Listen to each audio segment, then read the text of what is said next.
Let's go, guys. I appreciate you. Make sure you're hitting that like button on the way in. Share the show out. That would be fantastic. If you find yourself liking what you're hearing, liking what you're hearing, feel free to subscribe to the channel because it is free.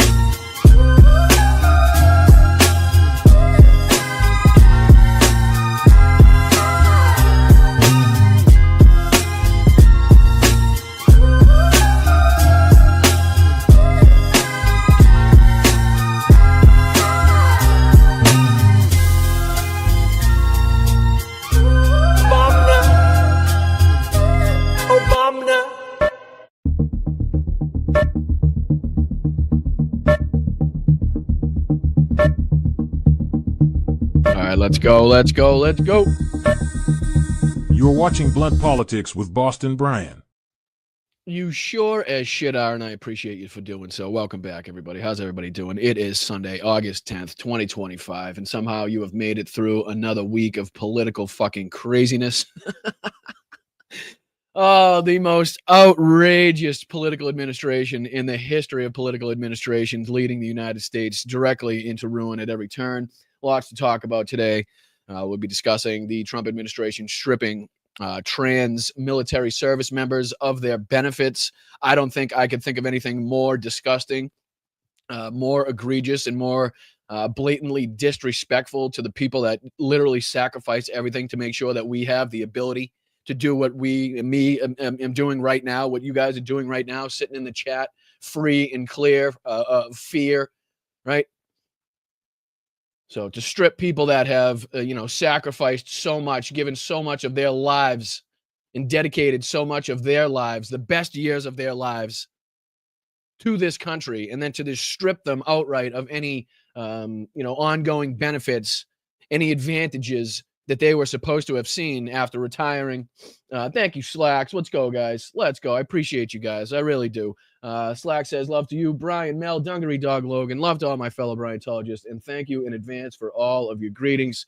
Thank you, Bobby Slacks, for always being here. Thank you for always contributing. Thank you, chat, for kicking ass, show in and show out. You guys just continue to show up for me, and I really do appreciate it. Roxanne, all the mods, thank you, mods, so much for dealing with what you guys have to deal with and putting up with you guys have to put up with, but also making sure that chat remains safe. So Jim the Geek, Elizabeth, Laurie, Lisa, Simon, Mozart, I appreciate you guys. Frida, Wes, what's up? Roxanne, Belfast Bob, Free Vent, how are you? What up, Don, Chris, Susie? Butterflies are free. How are you? Hi, Vicky. Hi, Lokieta. How are you? Appreciate you guys. All right. So, so we'll be talking about that story. There's a lot here. Let me see if I can pop this on the screen for you guys. Show you what we'll be getting into, what trouble we'll be getting into today. Let me see. I'll just pop it up like this real quick. Throw it up there. All right. So just a couple clips here that Aaron Rupar, people like Aaron Rupar, Ace, and Midas Touch have posted over the last couple days, couple hours. Here's Donald Trump showing off his merch section to the Azerbaijani dictator at the White House. But there was a few moments that I want to take a look at from an interview with both Maria Bartiromo and J.D. Vance And then also Kristen Welker sat down with, I believe, Lindsey Graham. It was here. Yeah, Lindsey Graham. So Lindsey Graham was questioned on things pertaining to Ukraine. And I'm going to just be flat out. I don't fucking care for his answers. Don't care for his answers, ladies and gentlemen. And, I've been saying it for a long time that, people have been touting Lindsey Graham as this like Republican example of what, support for Ukraine looks like. And I've been kind of telling everybody kind of beware of what you wish for on that end, because if you really want to go back and listen to what Lindsey Graham has said in the past, even as it pertains to support for Ukraine, there's always something on the back end where the United States has to profit from the war, or Lindsey Graham has to get some, some sort of spotlight, some sort of, congratulations himself for having done something. And that's just not what we're in this for. We're in this to protect the sovereignty and the country of Ukraine, the people's homes, and their ability to stay in it without being bombed to death.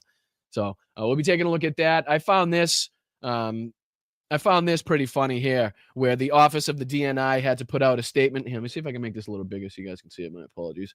Where they actually had to remind people. Now, let me just put this out there, guys. Do you think that if you came out last week and gave people what you were calling evidence of the biggest hoax, the biggest coup in, American history, in United States political history, do you think the next week you would have to come out on Twitter and be like, hey, reminder, just to remind you guys, remember that Russian hoax that we talked about last week? Like, I don't think it's a good sign when you have to come out a week later to remind your base of the manufactured Russian hoax. Right? It stood out to me as being like, well, if you really came out with the goods, if you really had like evidence of the world's biggest coup, as you want to claim it is, then I don't think you'd have to go on Twitter a week later and be like, hey, don't forget this. Just, I know everybody's still talking about the Epstein thing, but can we please focus on this a little bit more? So I like that one. And then there's a couple articles, obviously, pertaining to Zelensky and Trump and Putin's meeting they're going to have in Alaska. I kind of just wanted to do a little bit of a historical comparison, historical dive into, where leaders appeasing dictators has what that has resulted in the past, where that has gotten us in the past, and what that has led to in the past, and just how similar the situation in the past that I'll be bringing up and the situation now, as we see Donald Trump basically doing anything and everything possible to appease Vladimir Putin, just to get peace at all cost, at any cost, right? So that he can brag that he ended this war, regardless of who benefits from, as a result of the end of this war. So he doesn't give a shit. He's just looking for accolades. He's just looking for, people to pat him on the back. And he doesn't care who gets hurt. And he's absolutely more inclined to help Vladimir Putin and Russia's side of this, as we've heard from not only Donald Trump himself, but several of Donald Trump's, administrators and people surrounding him. That, they're out, we're going to have to ask Ukraine to give up vast swaths of territory, which leads me to, let's see here, this article here. Well, I kind of just typed this into Ground News. I got a Ground News account here, so we can kind of look at a little bit more of who's reporting on what and how it's being deciphered. I like Ground News because it kind of gives you in a representation and shows you like who's reporting on it, how many times it's been reported on, as far as right-leaning outlets or left-leaning outlets or centrist outlets. So this was pretty cool. It kind of collects all of the articles in the same spot as well. So you just type in something that you wanted to talk about, or a person that you wanted to talk about, and it'll bring up, this brought up 179 articles here. But this is Zelensky rejects formally ceding Ukrainian territory, says Kyiv must be part of any negotiations, of course. There's also talks now that the White House is actually thinking about including Volodymyr Zelensky in these talks here in Alaska. So we'll see how that goes. I also want to take a look at an MSNBC video talking about the Trump administration denying the retirement for trans Air Force members. There's lots that we have to get into today. There's also this bombshell, too. Oh, thank you so much. Who is that? Nordez, thank you so much. And Luis, thank you so much. To keep the gremlins away, Hal show was full of them yesterday. Well, what a fucking trooper he is, too. I just got to say, what a trooper Hal is. I got to give it up to him. as many problems as he had, whatever the issues were. I mean, a lot of it is just something you can't anticipate, you can't fix on the fly, right? But for him to stick it out and continue that show was a lot. Because I was saying in the chat, my computer, my office would have been burnt down long ago if I was in that position. So good on him, and it just goes to show the persistence and the professionalism that Hal has in order to get that show done yesterday, because he was working through a lot. But this is something that I definitely wanted to take a look at. And I'm going to let you kind of draw your own conclusions from this. I'm going to show it to you, kind of give you my opinions on it, and then let you draw your own conclusions, because I'm not really sure what to make of this whole thing. This was put out on Twitter, and it's been making its rounds throughout social media. It's a podcast, I believe, called Going Underground. And it spoke to a Jewish Israeli intelligence officer who confirms Netanyahu is blackmailing President Trump. And it was Israel that released the Wall Street Journal Epstein Trump birthday card as a warning to Trump not to interfere with Israel's plans for Gaza. Bill Clinton blackmailed along with former Israeli Prime Minister Ehud Barak through Jeffrey Epstein. And this is the 31-minute and 56-second sit-down with this, what seemingly is a former Israeli, I think it says here, Ari Ben Misha is a Jewish Israeli intelligence officer that has family that lives in Israel. He has accurately revealed other secret truths pertaining to Israel's secret nuclear weapon program, the Samson option, and the Iran-Contra cover-up. He says that Netanyahu and the Israeli government is holding President Trump back from making peace in Gaza and stopping the genocide.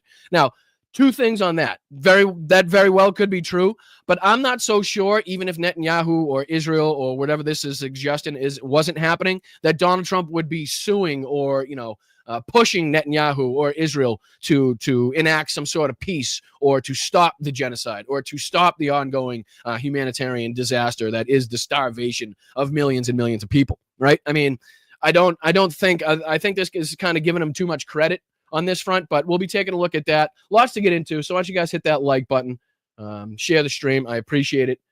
Thank you, the Angry Ginger, for supporting. Yeah, thank you, Angry Ginger. Is he in here? There he is. Let's fucking go, brother.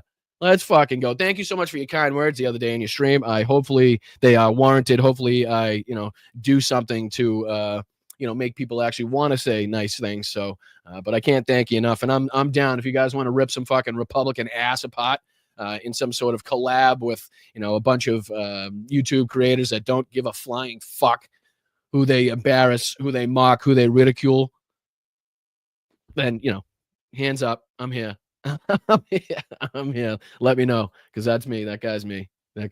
And I appreciate you and everything you're doing and the voice that you have and the community that you're building over there. So I appreciate it. Thank you so much for being here. And everybody else that's in the chat, you guys are fantastic. Slava Ukraine, free Palestine, fuck ICE, everything that we support and don't support here. But what do you say we get into just a few of these first clips? We're just going to go through a couple of these that I saw this morning as I was kind of making the rounds on the old social meds.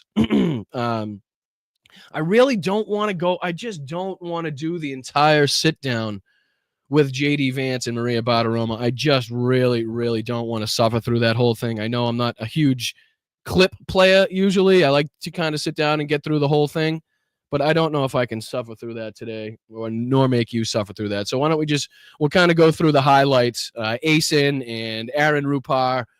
These guys are usually pretty good at picking out the craziest sections as it pertains to these things. But this is one that I wanted to start with here. This is Donald Trump literally giving away merch, giving away his own merch. And I just would like you to kind of focus on the hat that he's holding there.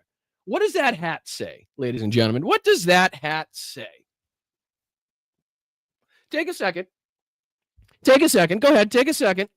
See if you can kind of zoom in on that. Let me see if I can do that. Let me see if I can zoom in on that for you. Is that something I could do? No, it doesn't work with Twitter like that. Anyway, but if just in case you can't see that, what it says is Trump 2028. Yeah, the Griff Shop. Exactly, Triple E. Exactly. The Griff Shop is fucking 100% right on that one. Yep, you got it right, Roxanne. 2028. Now, if we were just to think for a goddamn second in our, normal, everyday American citizen brains that we have, and just be like, you know what? How many terms is a president allowed to serve?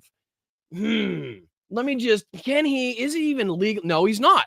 But did that stop him from going ahead and making Trump 2028? And listen to what he says here. He actually tries to con his way into, he's starting to do it, ladies and gentlemen. He's already started it. And I know that we on the left here knew that this was coming, this push for another term or consecutive terms or continuous terms or whatever the fuck it may be, whatever it is against the Constitution, against the the rules and regulations that are the the laws of this country, the laws that we live by. But not going to stop him, doesn't seem like. But listen to what he says to the Azerbaijani president here. As we know, his poll numbers are shit. The poll numbers about his policies are in the shitter. Listen to what he says here, and I'm just going to put this back on the screen. And tell me if this doesn't sound like he's already trying to kind of, smooth the waters as for another run for president. Check this out. You're not allowed to run. So, because I'm 28 points higher than anyone. Everybody wants me to run. He tries to say that this hat, and if I'm getting this right, please correct me if I'm wrong in the chat, but he's fucking honestly trying to say that he made this Trump 2028 hat because he's 28 points above everybody in the polls. What? So what's the 20 for? Why not just Trump 28 or plus 28? I mean, what do you expect us to believe that horse shit? Come on. But including it's funny. So this drives me crazy. Look, 4 more years. And then the very next hat that he points to is the 4 more years hat. So Trump 2028 hat already made, printed, selling at the White House at the fucking Trump merch section of the grift shop. And then right next to it, 4 more years. And I know everybody's like, oh, he's not going to do it. He won't try it. Just think of how many times people have been proven wrong. Have been proved wrong, and saying, "Oh, Trump would never do this, he'd never attempt that." I'm sure there was a shitload of people that said, "Of course, Donald Trump would never sick his own fucking rabid horde on the Capitol because he lost an election free and fairly." Of course, he's not going to send his fucking massive, shitty base into the Capitol with guns and knives and bear spray and send them through the windows to attack the politicians that are, again, signing off on that free and fair election. Of course he wouldn't do that. Of course not. What are you, fucking crazy? He wouldn't do that. Oh, shit. All right. Anyway, so what was that next thing he said he wouldn't do? So it's sort of cool. Fellas, come on, grab what you want. That's okay. Yeah, go ahead. Just take what you want. I don't know if you... Just fucking unreal shit. Like this, I know it is normal. This seems very normal in today's fucking political society, in today's political sphere, especially as it relates to Donald Trump and MAGA and the Republican Party, right? This is not fucking normal. We didn't see George W. strolling through the fucking White House selling different presidents around the world George W. merchandise or fucking George W. bobbleheads. And if he was, I missed it, and I apologize for having missed that. Somebody sent me that clip where fucking Bill Clinton roams through the White House with the president of Azerbaijan, or fucking, I don't know, pick your leader around the world and tries to sell them the Bill Clinton fucking sweatshirt or, the Make Clinton Great Again. I don't it's fucking unreal to me that this is, again, just something that's like, okay, in the news, here he is with the fucking Azerbaijani president selling them Trump merch as he's president, profiting off of merchandise at the White House, that merchandise being one that suggests he's going to run again illegally, unconstitutionally for another term. Like, there's just so much to fucking pick apart here. And then, of course, because all of these leaders try to kiss his ass. And again, they're not kissing his ass. They're kissing the ass of the office of the president of the United States of America. Like, 2 totally different things. Like, that wouldn't, it's regardless of who the fuck was in that suit, regardless of who was in that position right there. These presidents, being in the positions that countries are in, would continuously have to kiss the ass of the office of the presidency, right? So Donald Trump gets a big kick. He gets his rocks off from these people kissing his ass, but in reality, they don't give a fuck about him. He just happens to be the one with the power. He just happens to be the one with the fucking stick right now that they have to do their bidding to. But listen to this. This is crazy. So, because I'm 28 points higher than anyone.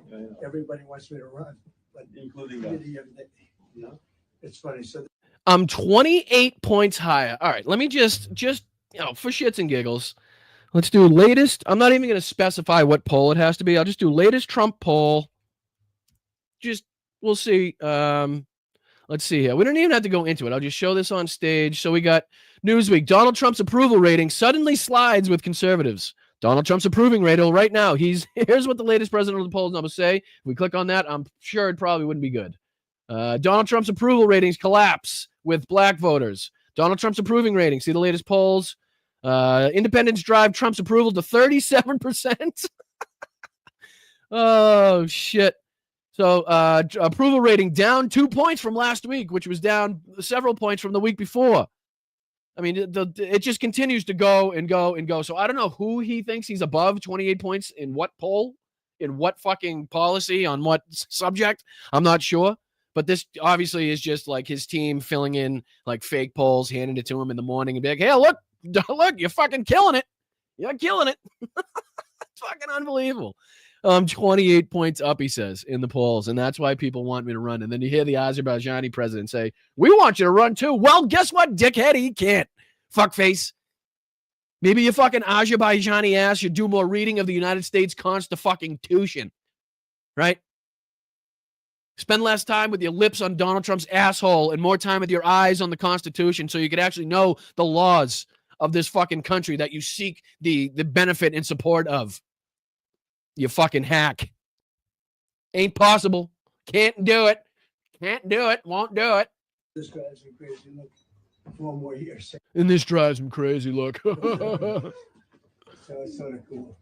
All right, we don't have to go fucking too deep into that, but again, I wanted to show you that he definitely is fucking priming. He's priming the well, priming the pump, ladies and gentlemen, for his at least attempt.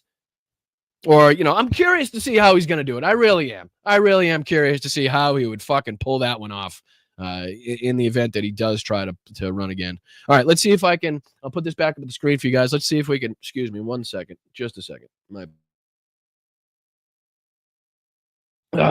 Excuse me. All right, so I just want to take a look at these JD Vance clips with Maria Bartiromo here, because from just a little bit that I've read, I haven't actually seen the clips, but just reading the text here, JD Vance is, again, spilling the beans, telling us everything that we need to know as it relates to how the United States is going into this meeting with Vladimir Putin in Alaska.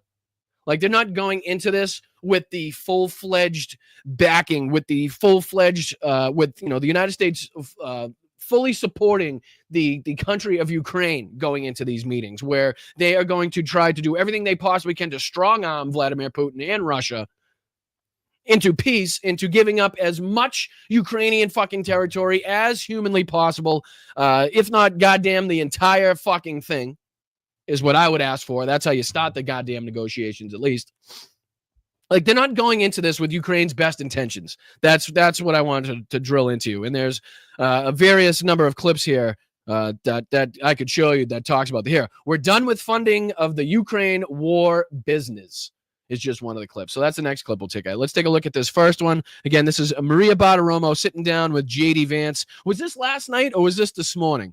Looks like these are mostly posted this morning. So I'm assuming that he sat down with her this morning, or it says Sunday morning there on the bottom. All right, let's take a look at these clips here and see what we can decipher from what JD Vance is saying, how these meetings are going to go and what exactly is going to be requested of Vladimir Putin, demanded of Vladimir Putin in these meetings by the United States team there that they got going on. So let's check this out. Hit that like button. I'm Boston Brian. This is Blunt Politics. I really appreciate you being here, guys. Thank you so much. Important point, and that is why President Trump said that he wants more work or new work on a new census. Yes. How does that change the GOP makeup and the electoral? Okay, so this is a questioning on the census reshift that Donald Trump has, again, put in place unconstitutionally, considering it says in the Constitution that we count the people that we do count for a specific reason. But again, Republicans, Donald Trump, don't give a fuck about the law, don't give a fuck about the Constitution, don't give a fuck about you, me, or immigrants, and continue to do as they so choose and so please with their dictatorial, authoritarian rights that, again, has seen prices increase along with the dictatorial powers of Donald Trump.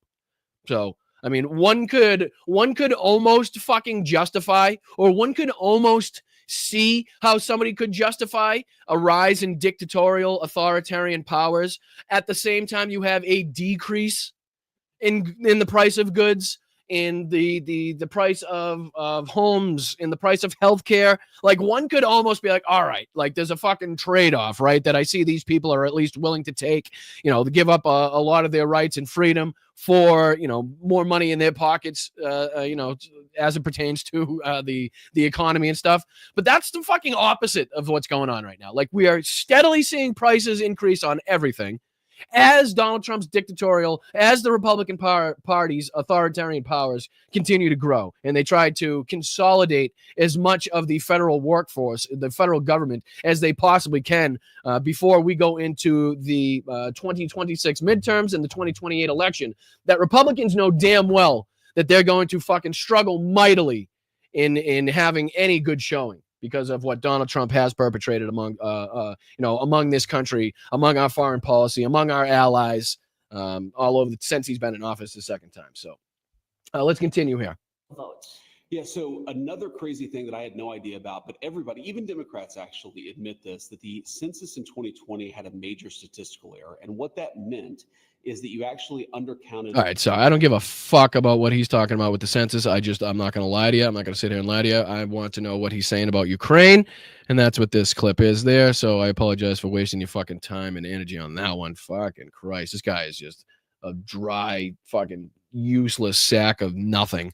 All right, let's hear what he's got to say here. I'm going to try to turn this up. I don't know if it's as quiet for you as it is for me. I don't know. Sometimes Twitter is quiet. Sometimes it's not quiet. I don't know. The fucking site sucks. It really sucks. But unfortunately, this is where the majority of these people post the majority of their clips. Yes, they do post to other places, but they don't post all of their posts to other places. So again, it kind of limits my ability as a political commentator and trying to put together a political podcast and where I can look for these clips, these, the news events. So the volume is very low on the clips. Yeah, I apologize, Simon. That's my fault. Well, it's not my fault, but there's just not much I can do about it. There's just maybe, let's see here. You know what? I'll do this. We should have time. So I'll go to YouTube. Pardon me, guys. My apologies. Here, I'll do this so you don't have to look at fucking JD Vance's face on the screen the whole time. Let me see if I can just pull this up on YouTube. Maybe the sound will be better. I don't know. Sometimes that happens. Sometimes it's really quiet, and sometimes it's not really quiet. Again, it's a shit site. I don't enjoy being on the platform. But again, that's just the game I got to play. So let's see here. I'm going to do Fox. Let's do Maria Bartiromo. Sunday morning features. Might not even be up yet.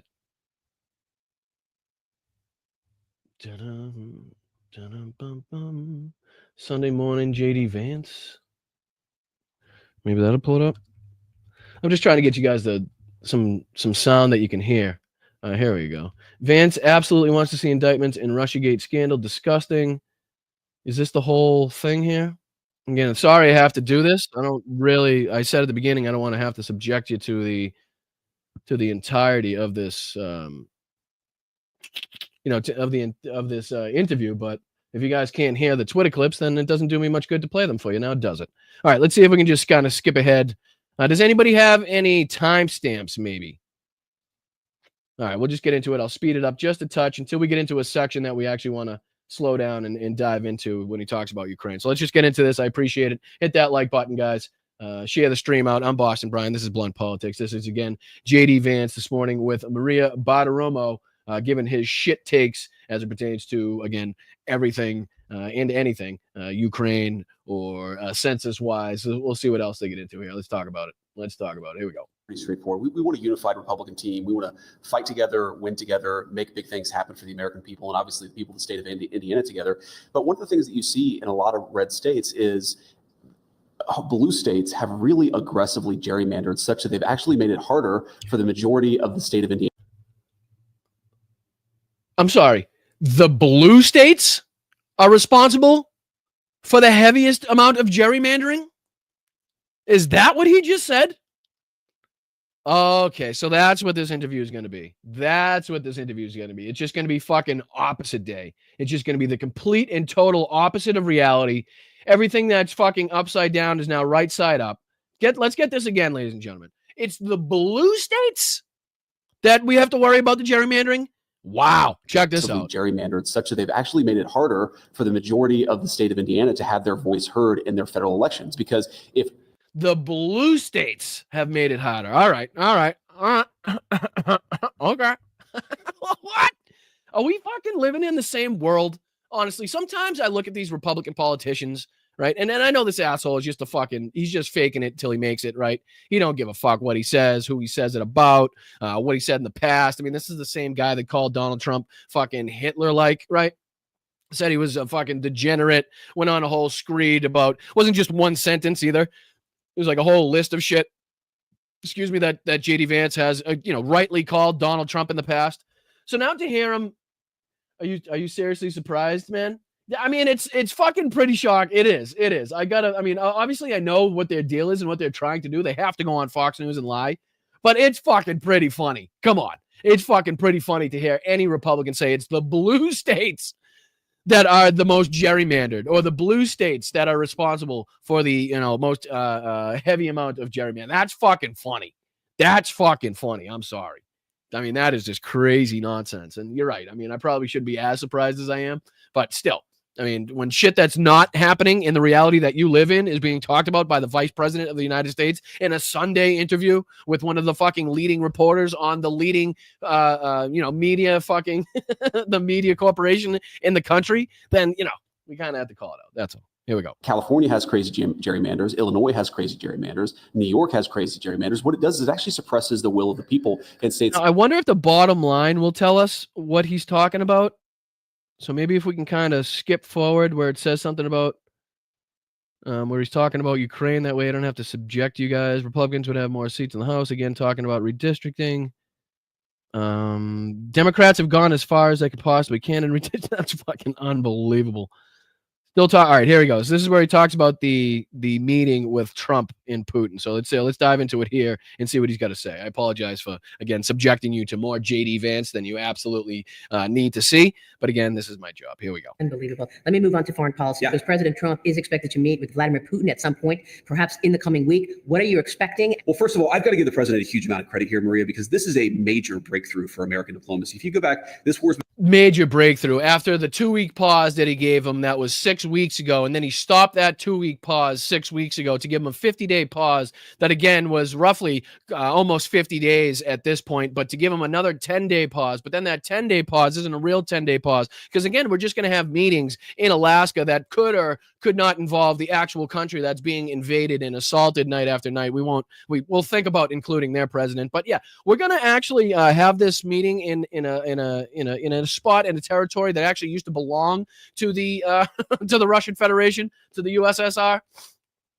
Just to kind of give Vladimir Putin that satisfaction that he so wants, to kind of slap democracy in the face, slap the United States in the face, slap NATO in the face, and again, step foot on territory that used to be Russo territory, to again lie to Donald Trump's face and to again extend this war so he can continue killing Ukrainian civilians and Ukrainian military members, right? So again, this is no different than the Neville Chamberlain peace in our time, peace for our time bullshit, right? Where he came back on 30 September 1938, waving that historic white piece of paper, which was the Munich Agreement signed by Adolf Hitler, which ceded the Sudetenland in Czechoslovakia to the Germans in hopes that would appease Adolf Hitler's dictatorial, his territorial demands, right? His territorial beliefs and what should be the German Reichs. Again, that was 30 September 1938, where Neville Chamberlain declared peace for our time. Less than 12 months later, less than 1 year later, on 1 September 1939, World War II commenced. Germany invaded Poland. shots rang out on the Westerplatte, and World War II commenced. Arguably, it had been going for some time, and one can argue that the Spanish Civil War, one can argue that any number of the smaller conflicts that were happening around the world leading up to the invasion of Poland by Germany was the actual kicking off the Japanese and China, et cetera, was the actual jumping off point for World War II. But historically, the invasion on 1 September 1939 is historically known as the beginning of World War II. Again, less than 12 months after Neville Chamberlain came waving that white piece of paper after appeasing Adolf Hitler, thinking that would save Europe somehow. And again, I'm going to show you this too. Let me see if I can open this. My apologies for not having this up already. Do I have this up already? No, I don't. All right. Pull this up for you guys. Not going to play this right now. We'll get into this. We'll get into this after this Maria Bartiromo clip, but just showing you here that a little clip that we'll get into here explaining, or at least detailing what happened back then, and what they thought it was going to bring them, this long-lasting peace, and how appeasing dictators is never the answer. Never works. It never helps. Only digs it deeper, right? You can't negotiate. I think, paraphrasing, of course, but Chamberlain said something like, you can't negotiate with the tiger while your head is in the tiger's mouth, right? So you can't, again, have a country have you over a barrel and then expect them to give you favorable terms that you can agree to, right? Which is exactly the position that Britain was in at this time. They were, again, alone in this fight. Adolf Hitler and the German military were, again, expanding and growing their influence in Europe, their power. At one point, we're looking across the channel at Britain like, hey, fucking, you're lucky you got this English channel separating us, or else we'd be over there already. But yeah, we'll get into that. And again, I just wanted to kind of put together the one-to-one historical connections, the things that we've seen happen in the past that can actually lead us to answers and what not to do here in the future, right?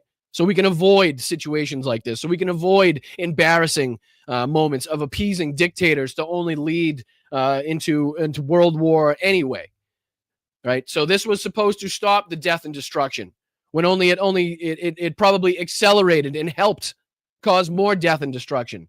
When if you just fought from the beginning, when if you just, again, stonewalled and stood your ground and resisted at all cost, you would have fared better than when you tried to appease people like this, appease people like Kim Jong-un, Vladimir Putin. Again, pick a fucking dictator around the world. All right, let's get back into this. And then again, we'll take a look at the historic ramifications of what's going on and the meeting that's going to take place between Donald Trump and Vladimir Putin in Alaska. Let's continue. Hit that like button, please, guys. Thank you. What we said to the Europeans is simply, first of all, this is in your neck of the woods. This is in your back door.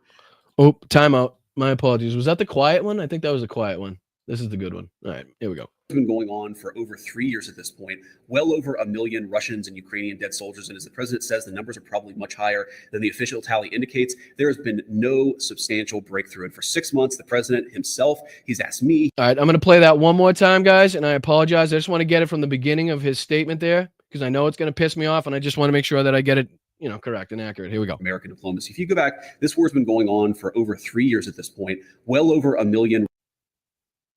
Whoa. Frankly, push back against a very unfair system created by the Democrats. Unbelievable. Let me move on to foreign policy. What was that? Did you see that jump? Was that with my computer or his? Was that with my thing or their fucking interview? That was crazy. All right, sorry about that. I don't know what that was. It was a fucking hard cut. At some point, perhaps in the coming week. What are you expecting? Well, first of all, I've got to give the president a huge amount of credit here, Maria, because this is a major breakthrough for American diplomacy. If you go back, not a major breakthrough in by any regards for United States diplomacy. Nothing. This is nothing. This is another fucking bullshit handshake photograph opportunity for Vladimir Putin and Donald Trump. What comes from the meeting is the important part. What stems from this fucking meeting is the important part, not the meeting itself. Who gives a fuck about the meeting itself? And again, no credit whatsoever should be laid at the feet of Donald Trump after the ridiculous stretch of, again, 90-day policies, 50-day policies, 2-week policies. Let's give them fucking 10 days. Nope, 12 days. Nope, not 12 days. We'll meet them in 10 days, and then we'll give them another 10 days. All while, again, Ukrainian citizens, civilians, and military members are dying on a daily basis. So no, Donald Trump doesn't give a fucking lick of credit whatsoever. This war's been going on for over 3 years at this point. Well over 1 million Russians and Ukrainian dead soldiers. And as the president says, the numbers are probably... I'm sorry, well over 1 million just Russian death toll. Not I mean, he's right in a sense, but let's get this fucking facts. Let's get this factual here. Over 1 million casualties just on the Russian side alone. See if I can get some images here of the latest. See if I can get the latest here from the Kyiv Independent. It's usually not too far down the... Let's see here. I just want to see what the exact number is. Sorry, I'll have to type in Kyiv Independent. Let me see. Russian death toll, Kyiv Independent. All right, here we go. I don't know if this is the most up-to-date. As a matter of fact, it can't be because it's really, really off. Shouldn't be that difficult to find one, right? Let's see, death toll. This is 4 days ago, 3 days ago. Just give me that photo, right? Don't they have that photo that tells us how much equipment, how many people? Why am I struggling to find that right now? Let me just see. Russian deaths. See if that pulls up anything. It's usually really easy to find. Over 1 million. Oh, for crying out loud! Oh my goodness! All right, well, I'm striking out. I don't know. It's usually I see a bunch of them, but they're just not the most. They're just not the most up to date ones, right? I mean, this is probably from the very beginning of the war, but it's over 1 million. Trust me, bro. Trust me. It's over 1 million just on the Russian side alone. For some reason, I don't know why it is so friggin' hard to find an up-to-date one. Does anybody in the chat have one that you can link to me? Should be very easy to find. I apologize for struggling so much on that one. See, so it says the Ukrainian military says at least 4,500 Russian soldiers have been killed, and Moscow has acknowledged the Russian soldiers have been killed and wounded. Let's see here. Somebody's sending me something. It's over 1 million. Just take my word for it. I'll find it in the background as we're playing these clips. But I just want to make sure. I was trying to get the most up to date. I'm looking for the most up to date numbers for Russian losses in the invasion of Ukraine. I mean, like I said, I see a bunch of old ones, but I'm just trying to get the most up to date so I can give you the most accurate numbers as far as Russian loss. But I just can't. I'm not going to take the time to sift through the Kyiv Independent's website. I was just kind of hoping to get a clickable link. All right, let's continue with this asshole, though. My apologies. Probably much higher than the official tally indicates. There has been no substantial breakthrough. And for 6 months, the president himself... The breakthrough in and itself is the fact that Ukraine still holds as much Ukrainian territory as it still does. That's the breakthrough. The breakthrough is that this war is still ongoing. The breakthrough is that Moscow did not take Kyiv in 72 hours like it first planned on doing, like it intended to do when this fucking war, the full-scale invasion of this war began. The breakthrough is the fact that Russia has lost over 1 million of its soldiers trying to take what is a minute area of territory. Right? That is the breakthrough. Like, this is not a war that Ukraine is necessarily needing to break through the Russian lines in order to steam and fucking, stroll their way into Moscow. Like, Ukraine does not want Russia. Ukraine does not want Russia. They want Russians out of fucking Ukraine, or at least Russians that are antagonistic, are aggressive, that hold weapons, that are looking to harm Ukrainians. They want them all to get the fuck out. all of the Russian weaponry, all of the military equipment, all of it out. Like, that is the breakthrough in and itself, is the fact that they are still fighting this war is the breakthrough for Ukrainians. Thank you so much. Thank you. Mel said she emailed the thing I was looking for. Let's see here. Share this tab instead. Make sure you guys can see it. Thank you. Right. All right. So here we go. Thank you very much, Mel. Appreciate that. Appreciate that. So here you can see. Let me see. Can I make it even bigger on the screen for you guys? There you go. There you go right here. So 1 million. 1 million. And then that number that you see there is higher than 1 million. That goes above 1 million, right? See that plus 950? That means that 950 more troops have been added to that 1,063,240 number that you see there. A fucking million. Like, I don't know how I can stress that. Like, how is there a way that I can stress that? How is there a way that I can stress that? Let's see here. U.S. losses in all wars. Let's see here. United States war fatality, 1775 to 2025. Let's see what number we come up here. Whatever here. I'll share this tab instead. All right, so American Civil War saw 620,000 casualties. World War II, 405,000. World War I, 116,000. Vietnam, 58,000. Korea, 36,000. The Revolutionary War, 25,000. War of 1812, 20,000. The Mexican-American War, 13,000. The War on Terror, 7,091. And Spanish-American War, 2,446.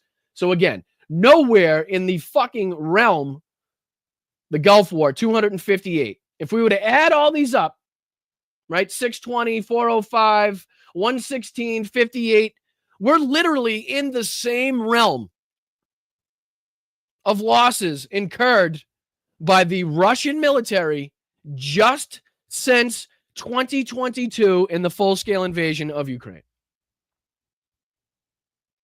I mean, does that impress upon you the utter insanity that is now take $1,200 for an account? Jesus Christ, holy fuck. Sorry, that was crazy. Number of military fatalities in all major wars involving the United States from 1775 to 2025. So, in this country's bloody history, in this country's bloody past, from 1775 to 2025 to present day, we have lost roughly the same amount of military personnel that Russia has lost just since 2022. Does that kind of drill home? Yeah, Jim, just $2,300 a year. Does that kind of drill home and impress upon you just how insane these loss figures are? Like, just the number of people we are talking about and how the United States as a whole could not even fathom. We could not even come close, remotely close to fathoming this amount of loss, this amount of death and destruction to our military forces. Right? It's fucking insane. Insane. And here he is, again, congratulating Donald Trump, but not, again, recognizing the fight and the resilience of the Ukrainian military, the Ukrainian citizens, the Ukrainian public, of still being able to conduct a fight at all in this position. All right, let's continue. You guys have got to step up and take a bigger role in this thing. And if you care so much about this conflict, you should be willing to play a more direct and a more substantial way in funding this war yourself. I think the president, and I certainly think that America, we're done with the funding of the Ukraine war business. We want to bring about a peaceful settlement to this. We're done with the funding of the Ukraine war business. Okay. First and foremost, this isn't Ukraine's war. Excuse me. This is Russia's war. This is the full-scale invasion of Ukraine by Russia. This is the unprovoked attack of Ukraine by Russia. This is Russia's full-scale invasion of Ukraine. This is not Ukraine's war by any fucking stretch of the imagination. Nor will you ever get me to believe that it is. This is Russia's war that they started, and this is Russia's war that they themselves can fucking end tonight, if they so choose. So how about we stop with the ass kissing, we stop with the fucking boot licking, we stop with the whitewashing of fucking history, and we call it as we fucking see it, JD. You cowardly piece of shit. Thing. We want to stop the killing, but Americans, I think, are sick of continuing to send their money, their tax dollars. Imagine saying that. We want to stop the killing, but. Did you hear that? We want to stop the killing, but. How the fuck can you put a but there? Yeah, just so you guys, just in case you want to see the actual transcript there. Here you go. Ready? To this particular conflict, but if the Europeans want to step up and actually buy the weapons from American producers, we're okay with that. But we're okay with supplying the weapons as long as we can profit from that. Not going to fund it ourselves anymore. What about Israel? Weapons. What we said to the Europeans is simply, first of all, this is in your neck of the woods. This is in your back door. You guys have got to. Oh, did the clip play again? Oh, you know what? I'm such a dummy. I keep playing the fucking wrong one like an asshole. All right, here we go. My fault. He's that Secretary Rubio, of course, Steve Witkoff. We have been aggressively working, trying to break the logjam. One of the most important logjams is that Vladimir Putin said that he would never sit down with Zelensky, the head of Ukraine, and the president has now got that to change. We're at a point now where we're now trying to figure out, frankly, scheduling. Wait, did they announce that Vladimir Putin and Zelensky were sitting down together? What's up, Chuck? What's up, Charlie? What's happening, brother? Appreciate you guys. Because I haven't heard that. And things like that around when these three leaders could sit down and discuss an end to this conflict. Now, what do I think is ultimately going to come out of this? Look, it's actually very simple. If you take where the current line of contact between Russia and Ukraine is, we're going to try to find some negotiated settlement that the Ukrainians and the Russians can live with, where they can live in relative peace. What does that mean? What does that mean? And what does relative peace mean? Like, these fucking people are so fucking ignorant. They are so fucking ignorant, so blatantly ignorant too. And like, speaking to having the privilege and the honor of having friends of the show and people that I can talk to in Ukraine, in Kyiv, Philip Ittner, great friend of the show, who explains on a fucking, and you should definitely check out On the Edge, Philip Ittner's podcast. I believe new episodes drop Sunday just before this podcast drops. So make sure you're checking him out. Make sure you're following Philip Ittner on all of the social media platforms, please. But he has explained time and time again that Ukraine is not, like, even if you were to stop this war overnight, stop it right now. The lines freeze where they are. People stay where they are right now. The fighting does not cease. Ukrainians will not stop in trying to get the Russian military, the Russian horde, off of their fucking homeland, off of their territory. This does not stop because the United States says stop, okay? That's not how this is going to work. That's not the fight and the resilience of the Ukrainian people. This is going to continue. You're just going to make this a resistance, like hit and run, like fucking, militia war where people are hiding up in the woods until they can strike the enemy, right? Just like in World War II, where all over the world, people the resistance met in fucking rural areas or in the woods to congregate and to fight and form a fighting resistance to go on and fight, to continue the fight. And that's exactly what the fuck was going to happen. So I don't even know what that means. Like, I'll play it again and you guys can tell me what you guys get out of this, but I'm not even sure what he means when he says that we're going to, like, I'm assuming he means just what I said, freeze the lines where they are and then find, just how much territory on either side of whatever lines that we're talking about that each side will live with. When what we should be talking about is getting the entirety of the fucking sovereign territory of Ukraine back to the Ukrainian people. Get every fucking hostile Russian with a weapon, with ill intent towards Ukraine, off the fucking territory, off the fucking terra firma that is Ukraine. How about that? How about we start there? killing stops. It's not going to make anybody super happy. Both the Russians and the Ukrainians probably at the end of the day are going to be unhappy with it. But I don't think you can actually sit down and have this negotiation absent the leadership of Donald J. Trump. And the president said this to me today privately, said, look, maybe this works out, maybe it doesn't, but it's worth the effort. It's worth trying. And we're going to keep on using the diplomatic influence of the president of the United States to accomplish an end to this conflict. And Maria, you know this, but other people may not. I still can't get over relative peace. Relative peace, ladies and gentlemen. Let's just say one more. I'm sorry. I just want relative peace. Element that the Ukrainians and the Russians can live with, where they can live in relative peace, where the killing stops. Relative peace. What the fuck is relative peace? What does that mean? Just people dying here and there? Just random fucking battles that kill and take the lives of not only military service members, but also the civilian population just every now and again? Like, what the fuck does relative peace mean? God, that fucking pisses me off. Fucking pisses me off, man. It's not going to make anybody super happy. Both the Russians and the Ukrainians probably at the end of the day are going to be unhappy with it. But why should the Ukrainians be unhappy with anything? They were attacked. They were invaded by a dictatorial, authoritarian fucking ruler, by a genocidal madman. Why the fuck does Ukraine have to be unhappy with anything? Why? Why are we starting this negotiation off from the position that Ukraine should fucking have to be fucking willing to be unhappy with the results? Why? Why are we not calling? Why is it so difficult for the United States fucking leadership to call for the removal and the fucking, potential eradication of all fucking Russian military members inside of Ukraine territory, unless they beat fucking feet back to Russia and hit the fucking nearest border crossing back into their own territory? How is that so difficult? Why is that so difficult?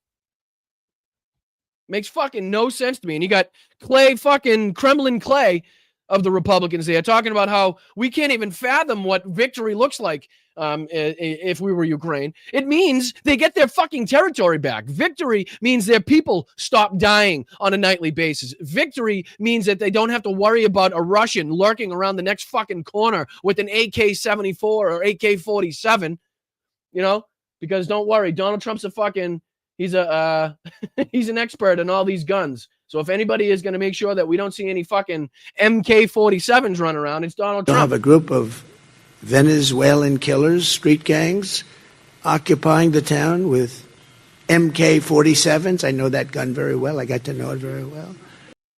Now, I thought they were AK-47s, but what the fuck do I know, right? I don't think you can actually sit down and have this negotiation absent the leadership of Donald J. Trump. And the president said this to me today privately, said, look, what do you think? He's the first motherfucker to sit down with Vladimir Putin?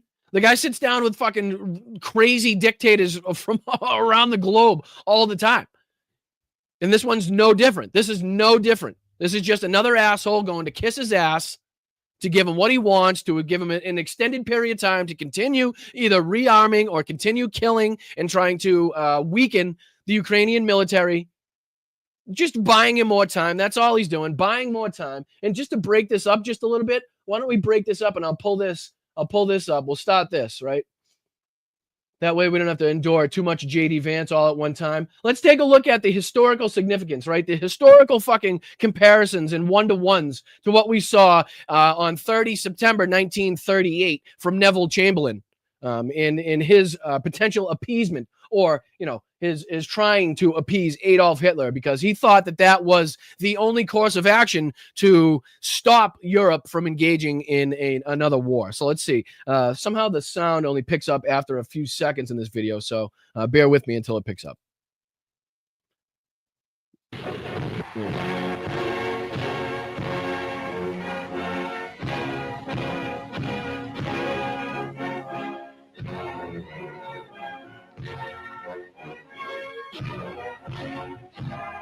So this is what it's going to look like, just so you know. This is black and white, but this is very much what this meeting between Donald Trump and Vladimir Putin in Alaska is going to look like. Just, forgive the Nazi uniforms and pretend they're ICE uniforms, I guess.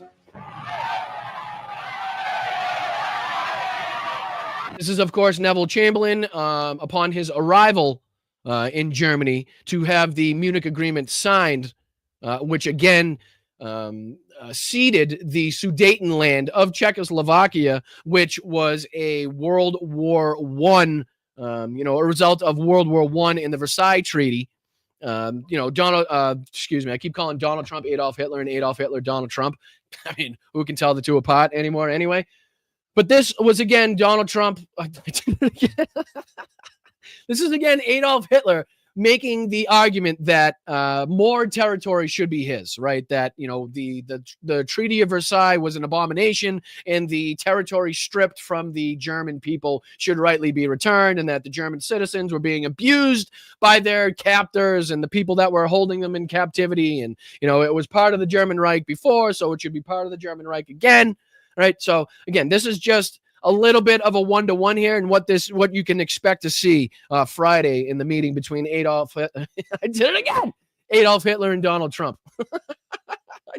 They're all the same fucking person at this point.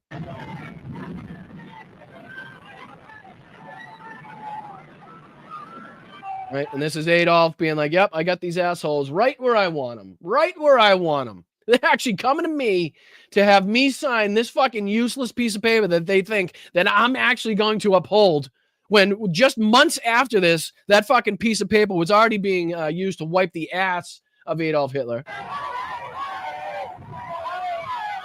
Down the bright, straight road towards a new understanding in Europe. And so, just listen, a new understanding in Europe. Just listen to it's almost like you can hear Fox News in the old, British reports here. Like, of course, I'm not trying to compare them, but they're, them trying to propagandize this signing, which, again, at the time, absolutely seemed like a huge deal. So I'm, again, not trying to put a one-to-one comparison on these people and what they're reporting to Fox News, but one could absolutely imagine Fox News, as they are right now, touting this meeting, touting whatever comes from it as like this ridiculously historically significant thing that is supposed to lead to long-lasting peace. When, again, we know just 11 months and change after this was filmed, the world was embroiled in World War II. So let's continue. Hitler's Munich headquarters, the agreement that has made the biggest headlines since the armistice.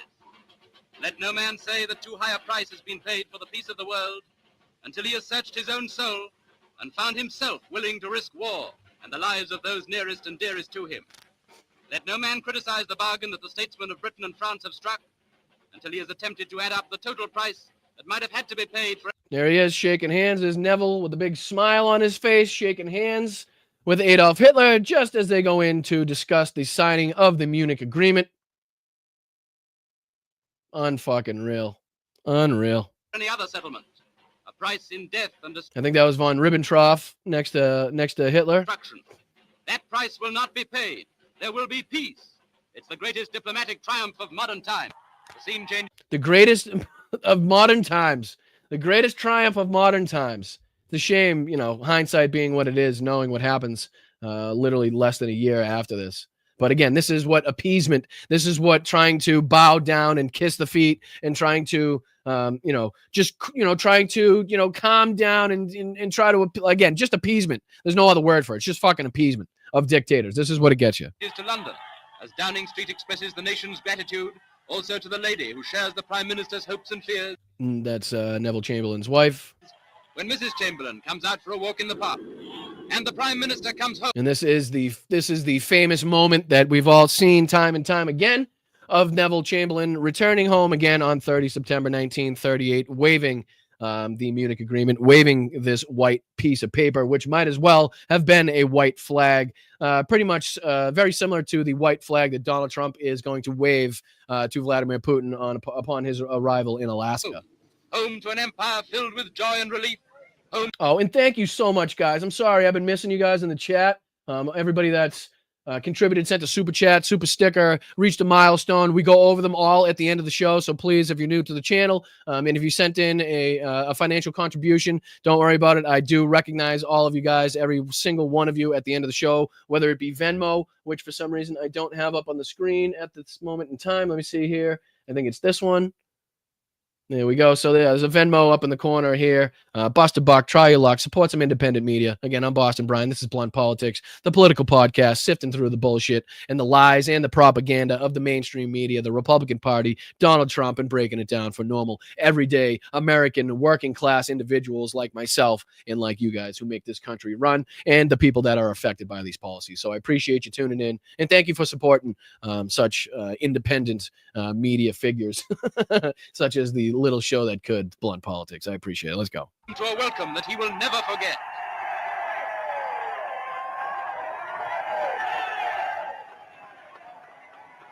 And in case you're just joining us, this is what you're watching is footage of Donald Trump returning home from Alaska, returning home from his meeting with Vladimir Putin to discuss the ongoing atrocities and invasion of Ukraine being perpetrated by Russia. This is, again, just a little bit of footage that we somehow managed to get from the future here. So let's take a look.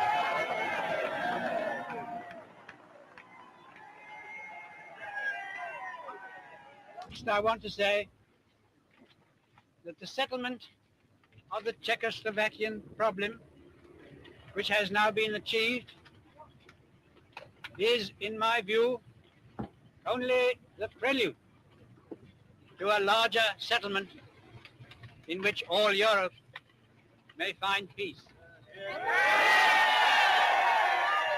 And, I know he does get a bad rap, and, deservedly so for, having appeased a dictator, especially when many people such as Churchill were vehemently against this decision, this policy of appeasement. Many people in the British government, many people in the cabinets were against this as well. There are journals, there are, stenographic records of the backdoor meetings, the cabinet meetings with Neville Chamberlain, Winston Churchill, and others, Lord Halifax, discussing these options, discussing these very things, and you can tell who was willing to go along with it and who wasn't, right?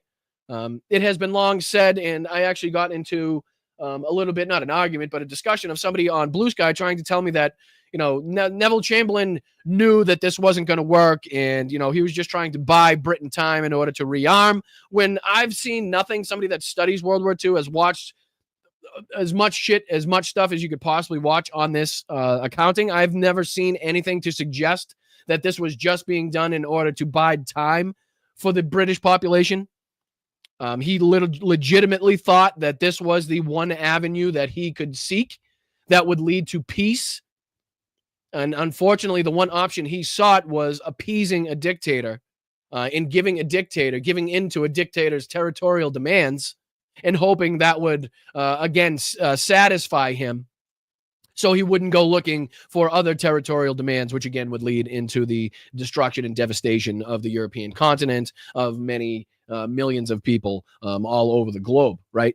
So this is what we're trying to avoid now. We're trying to avoid the appeasement of Vladimir Putin, giving him even more Ukrainian territory than he possibly holds right now, and only to see this war not end, only to see him get stronger, only to see him use the new territorial gains to his advantage in continuing to try to overhaul and overthrow the European continent.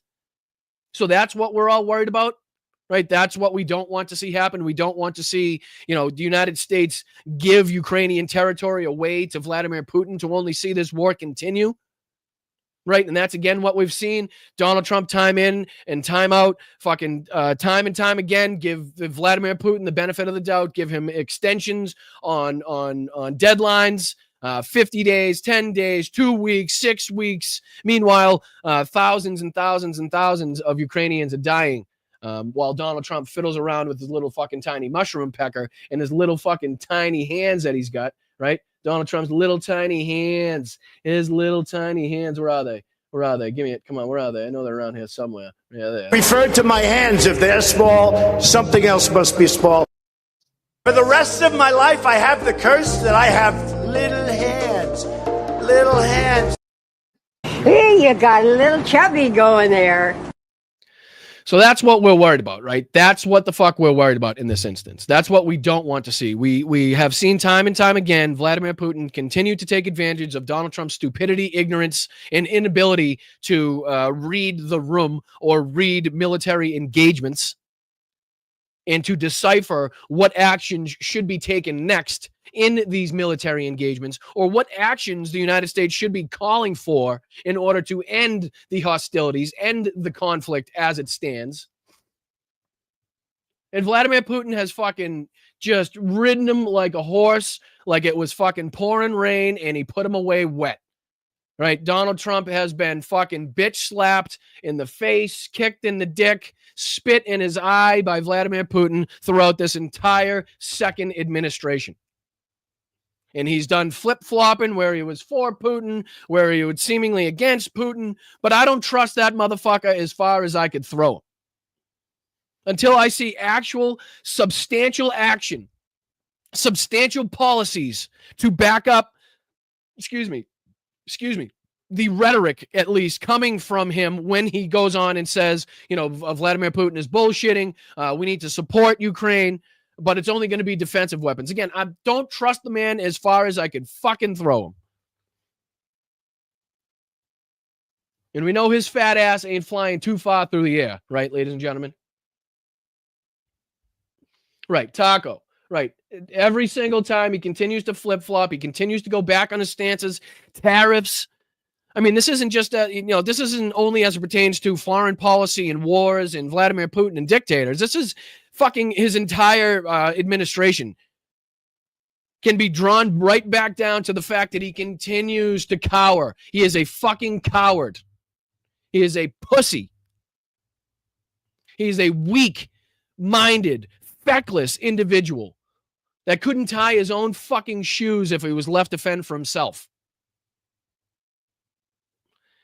And this is going to be the last person. I'll be fucking goddamned if I let this person, if I let Donald Trump give away Ukrainian territory, the same Ukrainian territory that fucking hundreds of thousands of Ukrainians have died defending, have spent years giving up and sacrificing their lives, their families, their jobs, their careers, their futures to protect their fucking homeland, just to have Donald Trump waltz in here, sit down with Vladimir Putin and give it all away in one fucking 2-hour meeting.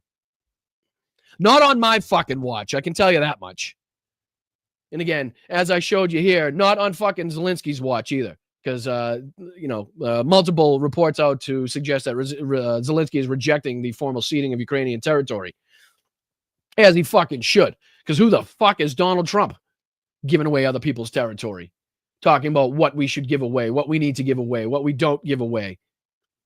Who the fuck are you, buddy? All right, let's see if we can get into just a little bit more, see if he talks a little bit more about this conflict. Appreciate you guys. Hit that like button. Oh, that's not the one. This is the one. Here we go. Maybe this works out, maybe it doesn't, but it's worth the effort. It's worth trying, and we're going to keep on using the diplomatic influence of the President of the United States to accomplish an end to this conflict. And Maria, you know this, but other people may not. If you look at the president's foreign policy accomplishments, if you look at Congo, Rwanda, a war that went on for 30 years, killed 6 million people. If you look at the number of hostages in Israel, in Gaza, who have been released and gone back to their families. If you look at Malaysia, Cambodia, you look at all of these terrible conflicts, the president... Which one of those has completely ended, thanks and in part due only to Donald Trump's administration, Donald Trump's policies, right? Now, what are we willing to bet that if we were to dive deeper into any one of those conflicts, we could see ongoing action. We could see ongoing examples of how that conflict hasn't been ended, regardless of what this administration wants to tell you. Oh, thank you, Ricky. Thank you so much, Ricky, for the 5 gifted memberships. I appreciate you guys.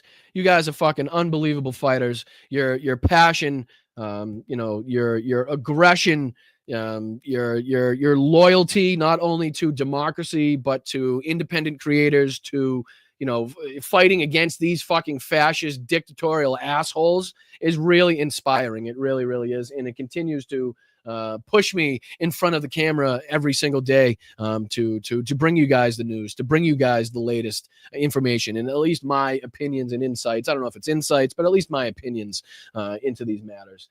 Because just seeing your continued fight, whether it be Rock, Susie, Wes, Leron, Mark, Tanya, Tiff, fucking any of you guys, Owl, Gypsy, Wise Girl, Paula, Soylent Green, Steven, Jesse James, any of you guys. I appreciate you, and thank you so much. Damon for the Venmo. I see you, my brother.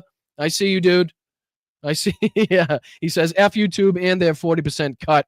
Yeah, YouTube's been doing some strange things, and that's the only reason I say that Venmo is the most direct way to get your contributions if you're trying to make one to the spot that you're trying to get it to. That's the only reason I say that. It's just the only spot that doesn't take a cut. YouTube takes a cut, takes forever to get to the creator.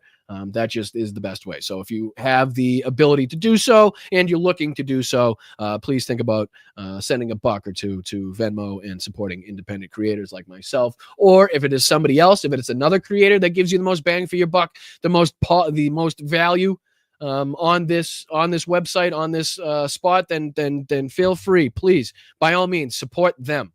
Whether it's Jesse Dollamore, Midas Touch, Hal, whoever it may be, Major Ojeda, Philip Bittner, any of the great creators that are on this platform, please think about supporting them. All right. Thank you, guys. Appreciate it. All right, let's go. Has shown a willingness to be the president of peace. It's a big, big testament to the quality of American leadership. And it's an amazing thing to have a president who's working to stop the killing.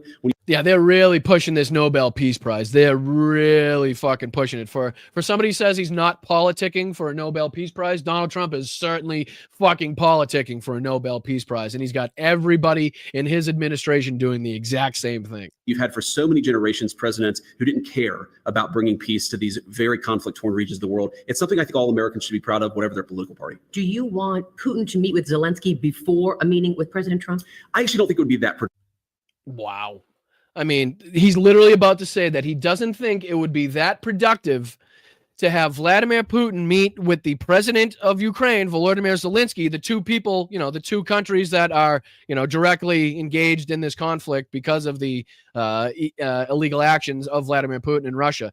JD Vance doesn't think that would be beneficial. He thinks, oh my God, unbelievable. And you wonder why we haven't seen peace. You wonder why we haven't seen, you wonder why the only thing that we have seen since this administration has taken over is an increased a volume of drones and missile strikes coming over from Russia into Ukraine. This is why, because they are fucking wholly incompetent, wholly ignorant as to how these situations actually get resolved.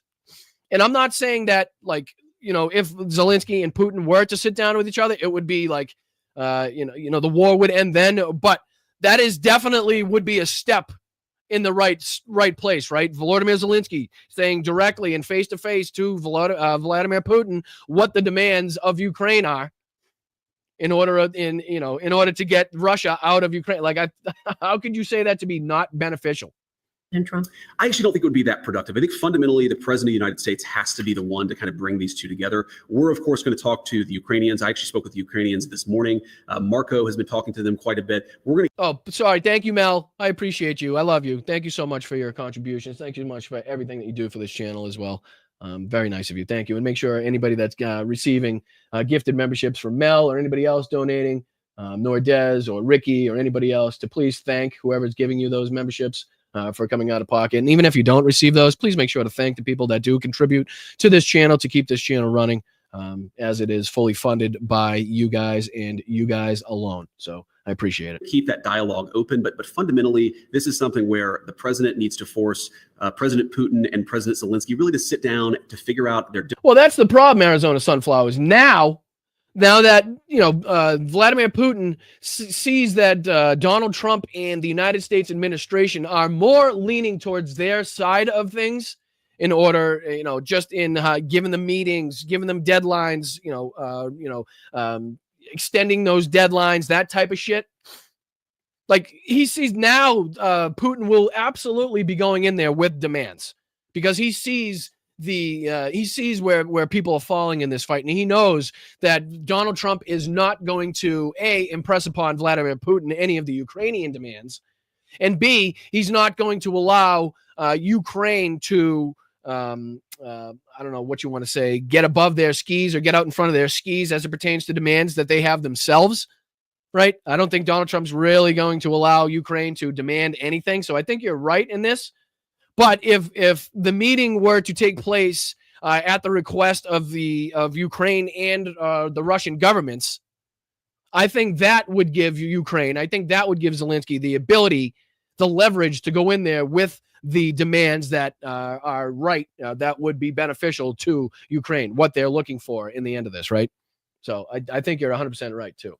Differences. We, of course, condemn the invasion that happened. We don't like that this is where things are, but you've got to make peace here. But we're absolutely going to reward Vladimir Putin and Russia for these actions that we supposedly disagree with. So how can you disagree with an invasion, yet sit here and tell me that you're willing to cede Ukrainian territory for those illegal actions?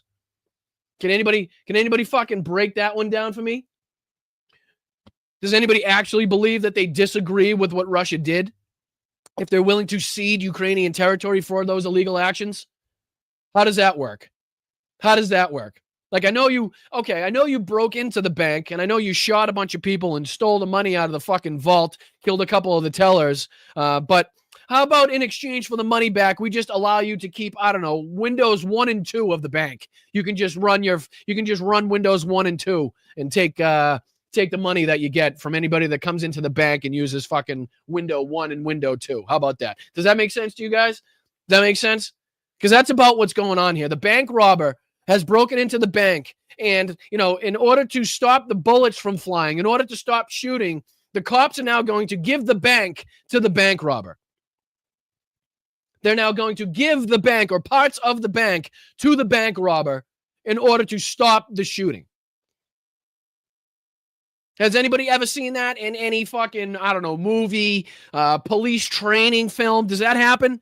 Are we now allowing criminals and terrorists to run the banks, the malls, or whatever they take over? Oh, I know you're holding hostages in that fucking hospital there. You got 200. So how about this? Why don't, if you just say, stop shooting, we'll allow you to run, I don't know, how about the ER in like floors 1 and 2 of the hospital? How about that? Does that work for you guys? Is that okay? We can just live in relative peace. We can have the terrorists on floor 1 and 2 while, you know, the rest of the hospital tries to go on and conduct, actual business. Does that seem like something that would work? Does that seem like a policy that makes fucking sense to you guys? The only way to make peace is to sit down and talk. You can't finger point. You can't, wag your finger at somebody and say, you're wrong, we're right. The way to peace is to have a decisive. Oh, no, you can. Oh, no, you can. And I know just what finger to wag. Oh, go fuck yourself. You can absolutely wag your finger. You're the vice president of the United States of America. Grab your fucking sack, you piece of shit. Man the fuck up. Squeeze together those fucking bitch tits of yours and fucking grow a pair. Come out, talk to Donald Trump, be like, listen, this is how we have to fucking go about this. This is what we should be saying. There is no other option than every single Russian troop, every single hostile Russian with a weapon that has access to military equipment to get the fuck out of Ukraine right now. That's how hard is that? I don't even think that's wrong diplomatically. Like, I don't even think that would, like, that's not even too far diplomatically to start the negotiation. That is absolutely the one thing that everybody should be asking for. Like, that should be the starting point to every negotiation. Every fucking sit down, every meeting should start at that fucking starting line. Okay, we're getting everybody out, right? They're all leaving right now. Drop your fucking weapons and start walking the fuck back to Russia. I don't care where you are right now in Ukraine, the nearest Russian port, the nearest Russian border, you fucking Google it.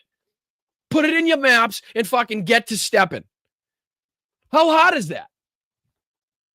What's with this pussyfooting bullshit, trying to act like a fucking alpha man tough guy on one hand, but going into this meeting, clutching your fucking eeny weeny tiny winky, afraid to excuse me, Sorry. Afraid to come up with demands, afraid to say what we all should be saying to this dictatorial, genocidal fucking madman that now gets to run the show and have meetings inside the territory that was once Russia's and yada, yada, yada. So that Donald Trump can fucking come back and wave a little flag, a little piece of paper and say, you got peace in our time, add it to the list of the other peace, that aren't fucking, that isn't peace, that are still ongoing conflicts around the world that Donald Trump just wants you to believe are over, 30-year, 40-year conflicts that are just over just like that because Donald Trump said so, right? So because of his inability to end the fucking Ukraine war, like he said, this is what he has to do now. He has to try to, supplement his ability to end wars with these other lies, with these smaller conflicts or with these lesser-known conflicts. In some cases, not smaller, lesser-known conflicts around the world that he can say he ended in order to justify his, negotiating skills, and fucking the tactics he's using in this position here. It's fucking unbelievable. Boston Brooks in the cowboy hat. No cowboy hat today. There was nothing to talk about Texas. All right, let's just a little bit more of this. I know we're running out of time, 10:30, 11:30. All right, so we got another hour. All right, let's go. Leaders sit down and force people to come together. You do not want to send taxpayer dollars to Ukraine and taxpayer funded arms to Ukraine. Do you feel that the current state of affairs improve that, whereas the U.S. will sell weapons to NATO countries and they will go ahead? Oh, thank you, Jennifer. Thank you so much for the Venmo. For our favorite Bostonian, thanks for delivering Sunday news with a smile. Hugs to Mel and Logan. Thank you guys so much. You guys are so fucking fantastic and unbelievable. Thank you, Mel. I see that you have emailed a few other articles as well. Oh, yeah, here it is. Yep. So thanks, Mel. These are just some of the things that J.D. Vance has said in the past about Donald Trump, right? So might be America's Hitler, might be a cynical asshole, a cultural heroine, a noxious and reprehensible man. I'm a never Trump guy, never liked him, terrible candidate, idiot if you voted for him. And this is now the man going on with Maria Bartiromo to praise Donald Trump for doing absolutely jack shit as it pertains to Russia's invasion of Ukraine. So thank you, Mel. I appreciate that. I was looking for that. I couldn't find it. Thank you. I'd say we can get back to this one. Time out. I'll bring this one over here. Share this tab instead. And we're back at it like a crack addict. All right. Thank you, guys. Hit the like button. Thank you, Mel. A real change in where we were is because the president was willing to apply some significant pressure and actually say, if you don't come to the table, the American people, we're not going to get involved in this war directly. We have a lot of economic points of leverage, and we're willing to use those to bring about peace. And that was a big thing that happened. To your point about weapons, what we said to the Europeans is simply, first of all, this is in your neck of the woods. This is in your back door. You guys have got to step up and take a bigger role in this thing. And if you care so much about this conflict, you should be willing to play a more direct and a more substantial way in funding this war yourself. I think the president, and I certainly think that America, we're done with the funding of the Ukraine war business. We want to bring about a peaceful settlement to this thing. We want to stop the killing. But America. Notice how he calls it a business, too. Notice how he calls it a business, as opposed to how presidents and vice presidents in this country used to speak about defending and upholding democracy around the globe, right? Now, just for fucking shits and giggles, I know we're doing kind of a historical dive here. FDR talks democracy. Just if we can see if I can pull up a short clip, just a short little video. See if this does anything for us. Share this tab instead. My friends, this is not a fireside chat on war. Now, just listen, right, to the difference in the way FDR speaks about, just speaks in general, or speaks about upholding and defending democracy, opposed to how J.D. Vance, the fucking government today, Donald Trump, speaks about democracy and defending and protecting lives all around the globe. I'm just going to play a couple seconds of this, right? And just see if you can kind of fucking tell the difference in how we used to speak about defending democracy and upholding democracy and fucking defending people's lives around the globe and the way that it's talked about now. Here, check this out. Check this out. It is a talk on national security because the nub of the whole purpose of your president is to keep you now and your children later and your grandchildren much later out of a last-ditch war for the preservation of American independence and all of the things that American independence means to you and to me and to ours. Tonight, in the presence of a world crisis, my mind goes back 8 years to a night in the midst of a domestic crisis. It was a time when the wheels of American industry were grinding to a full stop, when the whole banking system of our country had ceased to function. I well remember that while I sat in my study in the White House, preparing to talk with the people of the United States, I had before my eyes the picture of all those Americans with whom I was talking. I saw the workmen in the mills, the mines, the factories, the girl behind the counter, the small shopkeeper, the farmer doing his spring plowing. It's funny, he doesn't talk about the corporation owners, the owner of the railroads, the billionaires or millionaires that they had in their day. It's funny how he's not talking about that's who he's thinking about. He's talking about the working class, the working men and women of the United States, the shop workers, the people that sweep the floors and wash the cars and fucking put the roofs on the houses and make sure your lawns are fucking manicured and well kept. Right? The people that make this fucking country run. He's not talking about tax breaks for the rich. He's talking about populist economic policies for the fucking average, everyday working class people in this country, like you and like me. The widows and the old men wondering about their life's savings.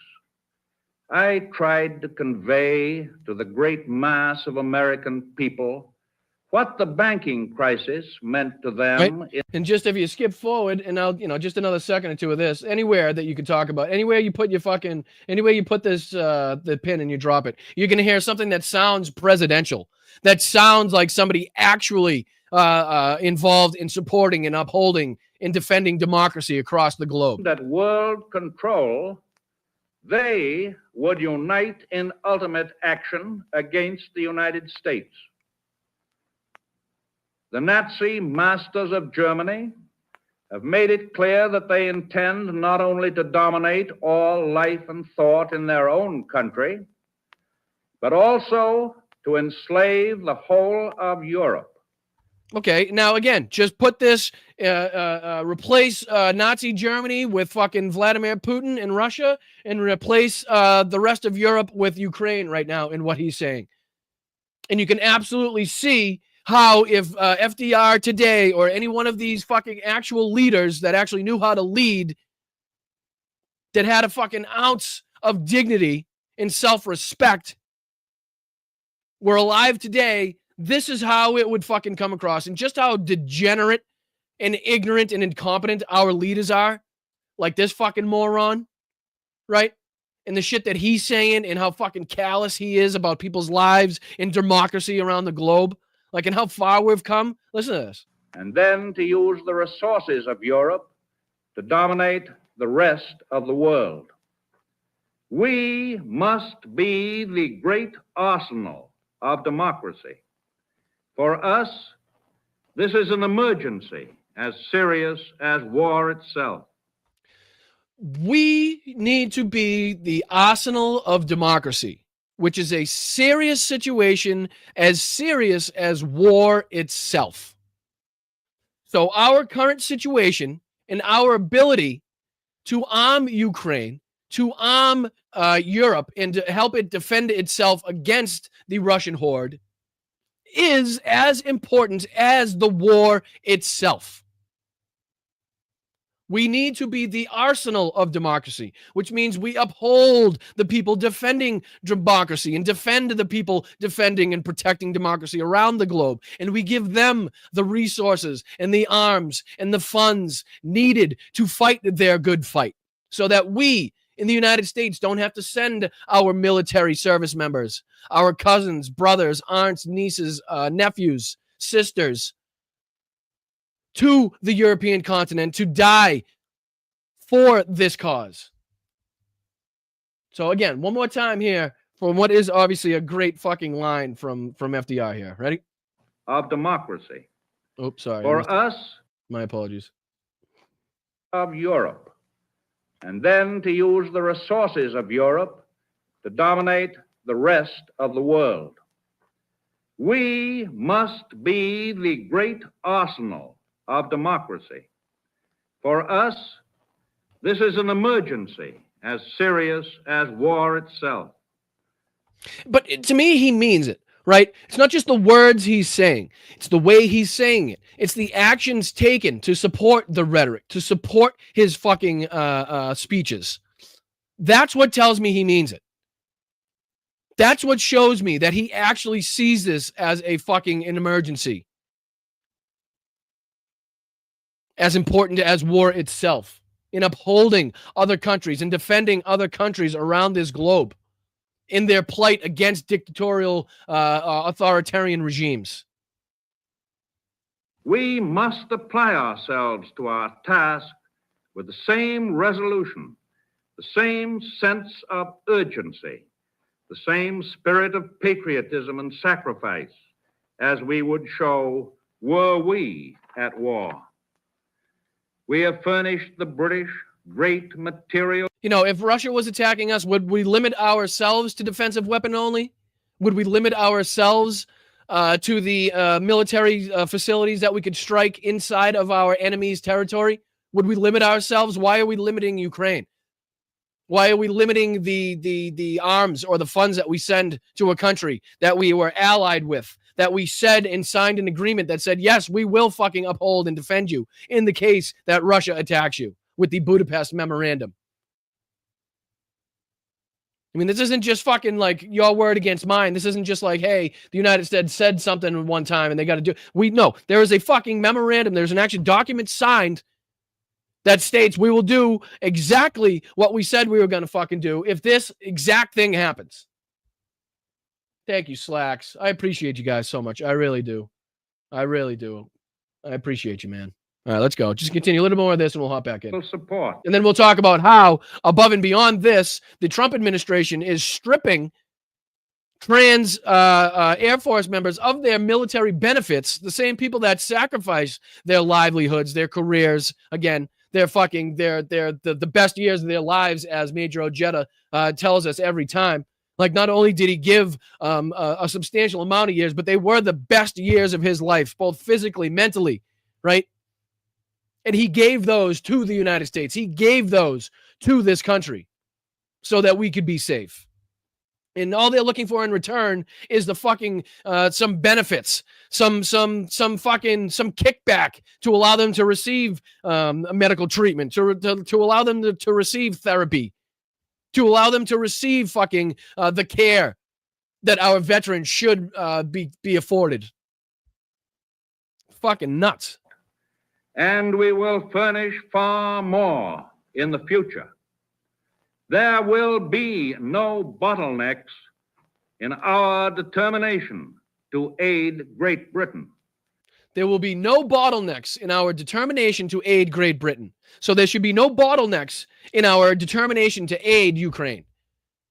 And the bottlenecks are only being put in place by Republicans. The bottlenecks are only being put in place by fucking, conservative media and Donald Trump himself. And Pete Hegseth by stopping the weapon shipment going to Ukraine behind the back of the President of the United States. Those are the bottlenecks that we're now seeing. Now, can you imagine if we denied Great Britain, if we denied the UK, if we denied Europe, if we denied Russia, who we fucking sent trucks in aid to during World War II? What if we didn't help any of them? What if we stopped at some point sending trucks to Russia? If we stopped at some point sending trucks to the UK? What if we stopped supplying militias and resistance movements all over the globe with arms and money and weapons, and ammunition and trucks and radios and maps and flashlights? What if we didn't do any of that? We'd be speaking fucking German right now. Europe would be speaking fucking German right now.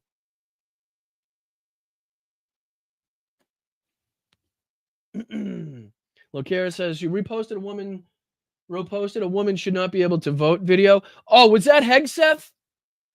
Was that Hegseth, Lokara? I thought I saw a headline of that this morning. There's also, I pick out so much for us to get into. There's also an IHIP, a couple IHIP video clips that I wanted to watch. Why can I not think of IHIP? IHIP, what's it stand for? You guys introduced me to this podcast before. Fuck, I forget what it's called now, but I know it's IHIP, IHIP. They get a couple on there. What else do we got? Yep, we still got to talk about the trans Air Force members' benefits, like we just said. The White House remodel, I think, is something we should take a look at. So I was just seeing what else we have to cover. I'm trying to figure out how much time I got. Oh, we still got that blackmail on Trump, too. All right, let's see if we'll finish this out. I think you guys kind of get the gist of what I'm talking about. You can see the difference in people that actually care about upholding democracy and leaders in the past that actually sounded like leaders, that actually sounded presidential, right? That actually sounded somewhat regal and like, you know, they should be listened to and paid attention to, as opposed to fucking chuckle fucks and numbskulls like this dick fuck here, like this guy. So, God damn it. All right, so let's see what else we can get into here. Let's just play this. Man, there's so much that I wanted to get into. All right, this will lead us. Oh, it's right here. It's called the I've Had It podcast. Got it. I've Had It podcast. Appreciate it. Thank you, Softball Paul. Appreciate you, brother. Appreciate you, man. Yeah, but they got a bunch of clips recently that have been pretty good. You guys have turned me on to them, so I appreciate you for doing so. This is one against Mike Johnson. This is Trump and his talking about the secret meetings. Oh, that's another thing. Remember how we covered on the show CNN blowing up J.D. Vance's secret meeting that he was going to have to talk about and discuss the Epstein files and basically their position on that going forward? Well, it sounds like that they moved that. You know how we reported that was canceled? Sounds like they actually just moved that meeting to the White House. So the meeting actually took place, but it wasn't at J.D. Vance's residence. It was at the White House. Yeah, they call him Taco Tits and McCankles. Was a good one. Here, let me see if I can play. I think they say it right in the beginning here. Ready? I'll put this on. Right, check this out. Can you hear this? Trump needs to watch his back. Trump warned of surprising. Ready? It's Sunday, and just know that all of the MAGA Christian nationalists who are complete and abject hypocrites are going to their mega churches today. Where did she all right, you guys. McCankle's Taco Tits polling is so... McCankle's Taco Tits. Oh, one more time. All right, you guys. McCankle's Taco Tits polling is so bad. And we McCankle's Taco Tits. All right, so if we got enough time, we'll dive into a couple of those as well. But I just wanted to first get into this one, which I thought is hugely important to show Donald Trump's ongoing disgust, ongoing disrespect he has for military service members. I mean, the amount of evidence we could talk about is fucking off the charts. Bring up any one of the statements he made towards John McCain. John McCain, a war hero who was shot down over Vietnam, spent time at the famous Hanoi Hilton, was tortured, beaten, lost use of his arm, flexibility in his arm due to that, in which we know Donald Trump was making fun of McCain for not being able to use his arm, making fun of him for being captured, talked about how veterans were suckers and losers. Didn't want to get his hair wet by going to the World War I cemetery in France.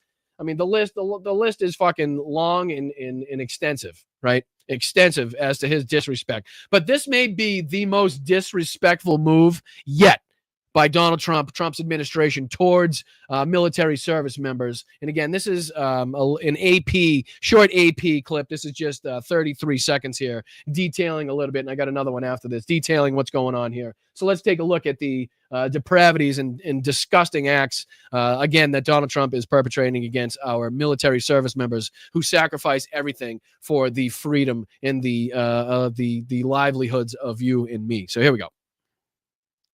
And what I should probably do is turn on the sound. I heard that helps in a podcast, but just let me know. The U.S. Air Force has decided to deny early retirement options for transgender service members with 15 to 18 years of service. Instead, they are being separated without retirement benefits. This decision means transgender service members must choose between a lump sum separation payment or leaving the service without benefits. An Air Force spokesperson confirmed that no exceptions to this policy were approved, despite previous notifications to some members. All transgender members are being separated under the Trump administration's policies. All right, and let me see if I can, because I know it was talked about in the chat. Let me see if I can put this up for you guys too, because this goes along with it. Women not to vote. Hegseth should bring it up. I know you guys were talking about this as well. Let's see here. Should we play The Bulwark does a video on it? I just want a kind of a clip. Maybe it's this one. Put this on the screen. Oh, what happened? What happened? Is this it? Where's the sound? How do I get sound? There it is. Sound. Play. We would vote as households. All right, stop. How do I play it from the beginning? See, I don't like these Facebook fucking clips. How do I play it just from the beginning? I'm going to find another one. I'll find another one. I think it's this one right here. Let's see. Let's see here. I think it's this one. Can I make this bigger? Why do all these websites suck, man? You can't make that any bigger to listen to? Simply reproduced by. Nor can you play it from there? Good Lord Almighty. All right, I'm going to try to find it from the actual source itself, I guess, since that seems to be the only way you can have any control over these goddamn clips. No, that might actually be the only one that I could play. That might actually be the only one I could play. All right, so we'll go back to the first one. See if we can catch it from the beginning. View this on StreamYard, Facebook. All right. Sound Visuals on. shouldn't be able to vote. His fellow pastors, Jared Longshore and Toby Sumter, agree. In my ideal society, we would vote as households. And I would ordinarily be the one that would cast the vote, but I would cast the vote having discussed it with my household. But what if there's your wife doesn't want to vote for the same person as you? Right. Well, then that's a great opportunity for a good discussion. There are some who have gone so far as to say that they want the 19th Amendment repealed. I would support that. And I'd support it on the basis that It's amazing how blatant and in your face and in broad daylight this stuff has become. Like to go outright, and I believe at one point they actually say that, they only believe that women are good for making babies and that it doesn't take any skill to make a baby. Like, I think that's this clip, if I'm not mistaken, as well. I mean, just fucking disgusting, outright, abject, fucking nasty. I don't even know what, but just sitting there on CNN or whatever fucking station this is in an interview that knows it's going to be nationally televised, not giving an absolute flying fuck. And that's where the Republican Party is today, ladies and gentlemen. So let's continue with this disgusting shit. Check this out. the atomization that comes with our current system is not good for humans. He is the head of our household. Yes. And I do submit to him. So like moving here. I do submit to him. Okay. All right. Show of hands in the chat, ladies and gentlemen, or just the ladies on this one. Just the ladies on this one. Show of hands in the chat for all of my strong-minded, individual, independent women that I have in the chat here. Would this fly in your household? How many times have you ever said that you were subservient to your husband or ex-husband or former spouse? How many times has that ever happened? Is that something that you would say, that you bow down to your husband, that you are subservient, that you would allow him to cast your vote? No, I didn't think so. No, you didn't strike me. You didn't strike me, ladies, as women that would let that fly in your household. You just didn't. You just not a single one of you struck me as somebody that would let that fucking happen. Just not a single one of you. Just not a single one of you. I haven't received anything in this chat that would say, these strong-minded, independent women who need absolutely no man whatsoever in their lives to survive or thrive, would be subservient and go on national television to say that? God damn. Woo! All right, let's continue with this one. Ultimately, your decision. Yes. That's a great. Sorry, let me put it back on the screen. That might help. That's a great example. And Wilson, a veteran himself, is unapologetic about his view that women shouldn't be in certain leadership or combat roles. Looking at the leadership page for Christ Church, it's all men. Do you accept women in leadership roles in the church and in government? In the church, no. Why? Because the Bible says not to. Wilson's in the church, no. So women can have no leadership roles whatsoever. And this is the place that people say is for, I don't know, giving the shirt off your back to somebody that's cold, or giving food to somebody that's hungry, or water to somebody that's thirsty, or shelter to somebody that's homeless, right? This is the place they say they want to send you to. They think that's what that represents, right? Okay. Right. Says in his vision of a Christian society, women as individuals shouldn't be able to vote. His fellow pastors, Jared Longshore and Toby Sumter, agree. In my ideal society, we would vote as households. And I would ordinarily be the one that would cast the vote, but I would cast the vote having discussed it with my household. But what if there's your wife doesn't? And there's actually, if I can bring it up, I think there's actually another clip. There's actually another clip here, if I may, where he actually talks about women not, like, no skill to give birth. Let me see if I can pull that up. No skill to birth. I thought that was in the same interview. Does anybody have that clip?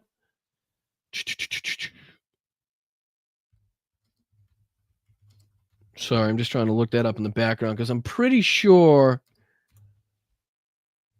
that he says something along those lines of like, we shouldn't give women any credit because they give birth. Doesn't take any skill. Hegseth. Sorry, I'm just see if I can pull that up. Here's the Bulwark. See if y'all, Tim Miller from the Bulwark. Some crazy shit has been going on Maine with our Secretary of Defense, Pete Hegseth, and I haven't had a chance to get to it on any of the podcasts. And so, I want to give you a little weekend. Let's see if I can fast forward to maybe where he plays a couple of these clips here. Right here. Let's see what this is. Where they interviewed Doug Wilson, who is on a crusade for Christian domination. He's a Christian nationalist. So it's a video of a Christian nationalist. And the Secretary of Defense is approvingly quote tweeting it, all of Christ for all of life. I mean, it's not him, I guess, saying explicitly, I think America should be a Christian nationalist nation, but not hard to read between them. Women should not have the right to vote. There are some who have gone so far as to say that they want the 19th Amendment repealed. I would support that. And I'd support it on the basis that the atomization that comes with our current system is not good for humans. How women should do away with the 19th Amendment, thus giving women the right to vote, along with other things. Because, what do you say, the atomization? What do you say? With our current system is not good for humans. How women... Not good for humans that women can cast a vote, apparently, to these guys. So let's see if he goes on, because they do talk about, see if he picks up this part here. In my ideal society, we would vote as households. And I would ordinarily be the one that would cast the vote, but I would cast the vote having... You just think they're meant to have babies. That's it. Oh, here we go. Here's the pot right here. My apologies. Here we go. So here's the question. And here we go. Make this bigger on the screen for you guys. Listen to this shit. Listen to how gross this is. And he's talking to a woman, speaking to a woman, speaking to a mother, I would assume. And listen to this fucking just doesn't give a shit. No flying fox given, broad daylight in front of a camera, on a microphone. Check this out. That people come out of. So you just think they're meant to have babies. All right, hold on. They're just time out. I got to get the worst part of it. They think he just says women are something babies come out of.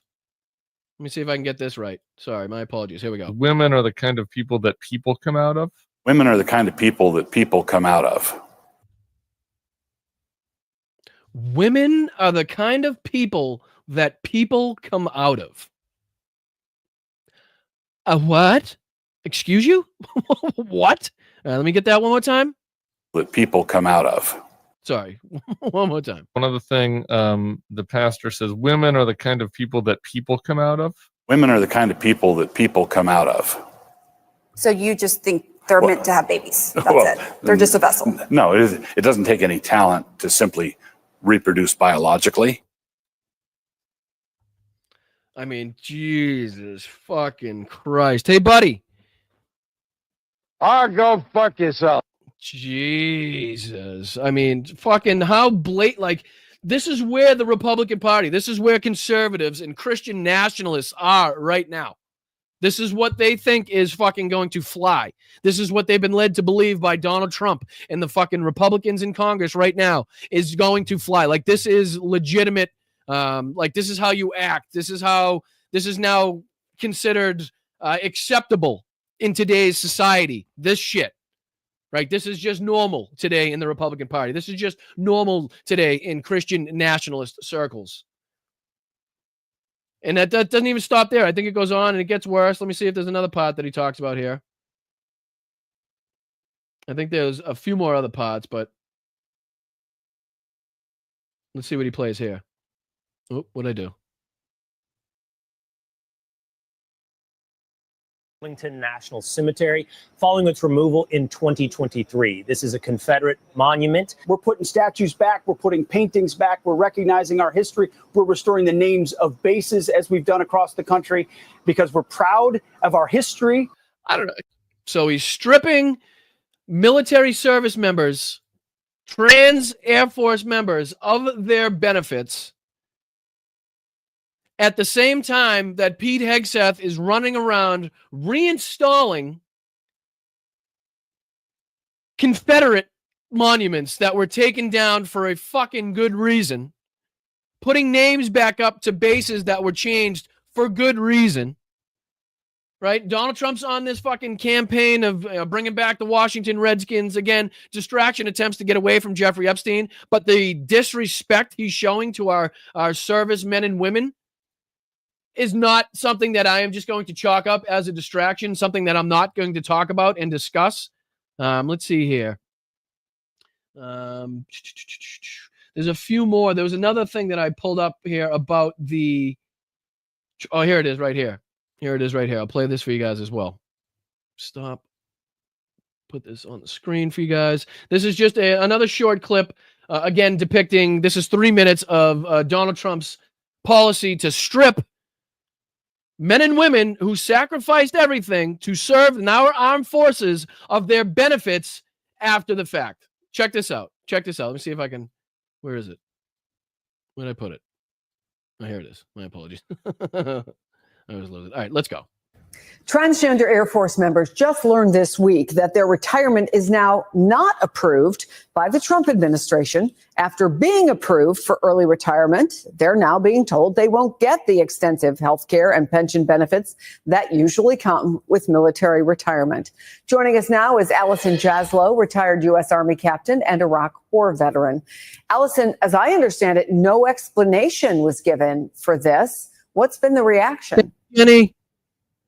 I mean, that's what reporting is saying. And honestly, I think that this has broad implications beyond the individuals who are impacted. If we as a nation want to still fight our wars with all volunteers, we need every able-bodied and willing service member or American to step up to be in the military. And we also shouldn't treat them. Just keep in mind, prices are rising, unemployment's rising, jobs are down, tariffs are now being implemented. We're going to see increased price costs. Nothing is cheaper. Foreign policy is at its fucking worst.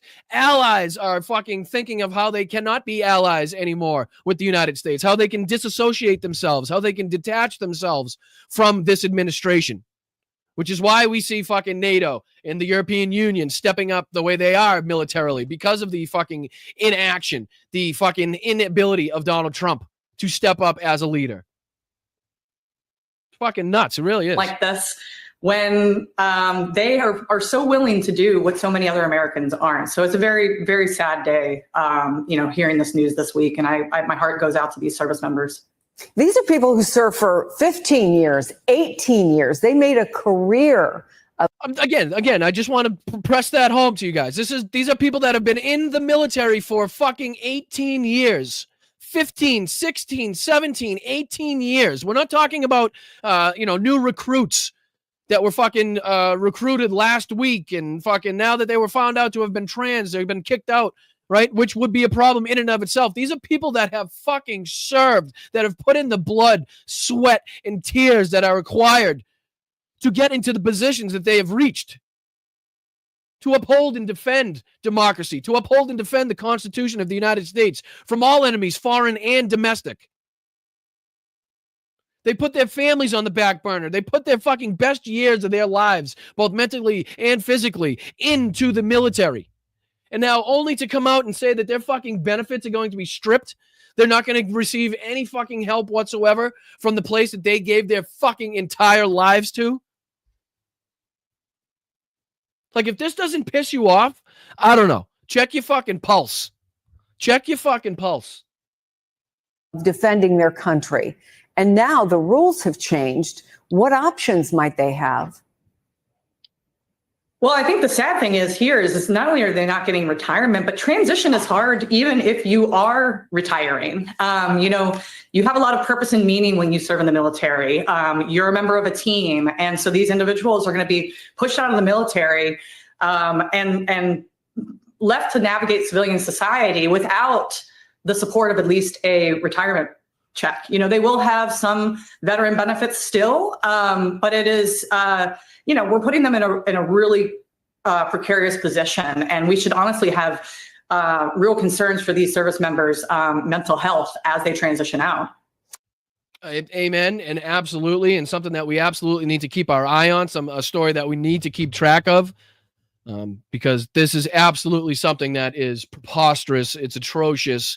It is in direct contravention to how we respect and treat our veterans, the people that, again, volunteer to protect our fucking country, to, again, uphold and defend the Constitution against all enemies, foreign and domestic.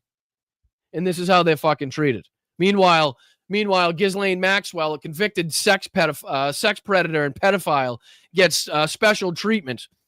Gets a fucking an upgrade in her facilities from Tallahassee, Florida to fucking Texas to get a nice cushy spot where she's not allowed to partake in the puppy events, or she's not allowed to have any access to anything like that, but she was eligible somehow, even though it's illegal and against regulations for a pedophile, for a sex trafficker like that, to be housed in a minimum security facility.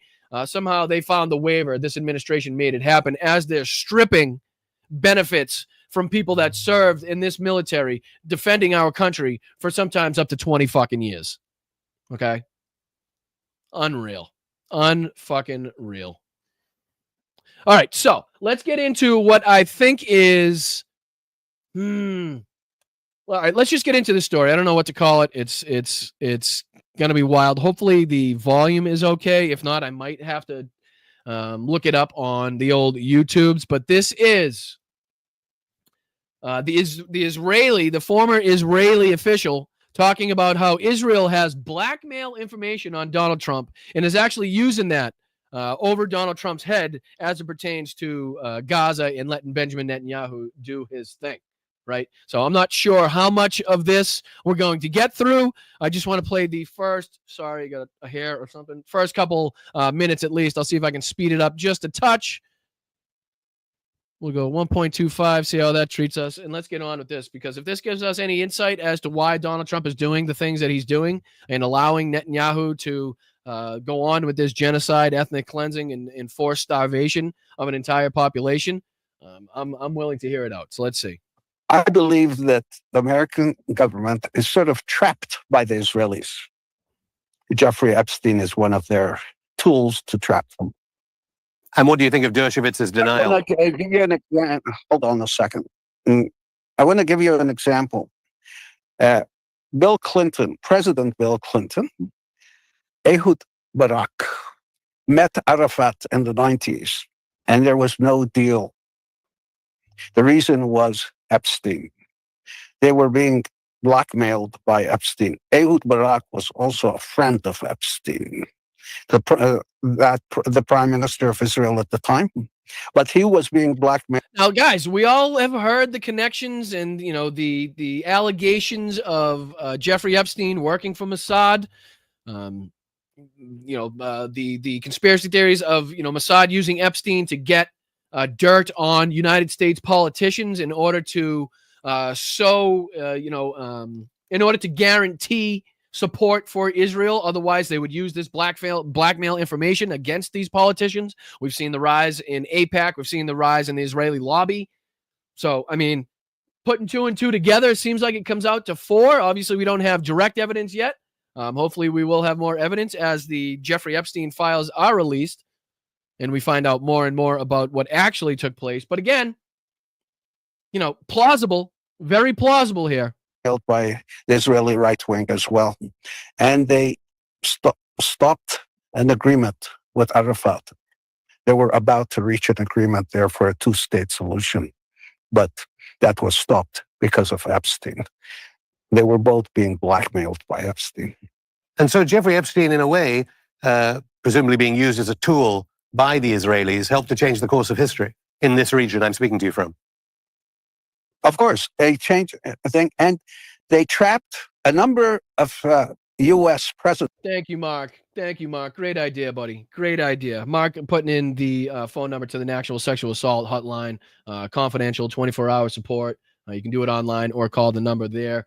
If anybody's in the position or needs help or assistance or anything like that, please reach out. Feel free to call the hotline or reach out online. Great idea, Mark. Thank you so much for putting that in there, dude. We have great mods.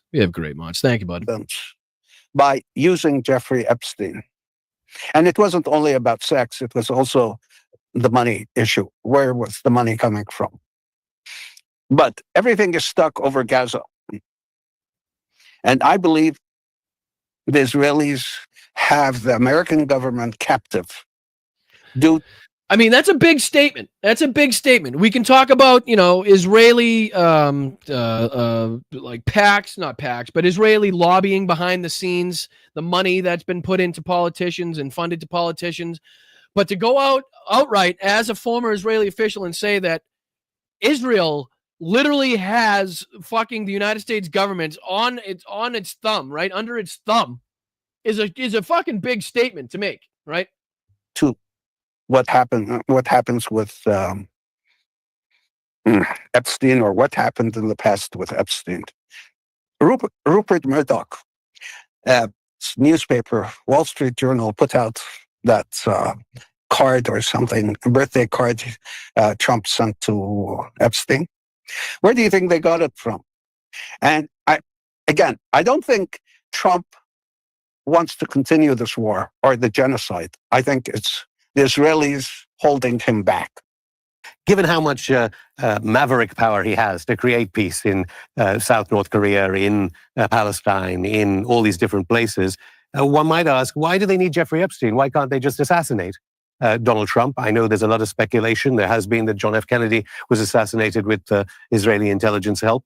Why do they need things like Jeffrey Epstein? Somebody tried to assassinate him, didn't they? Couple times, if we're led to believe the reports.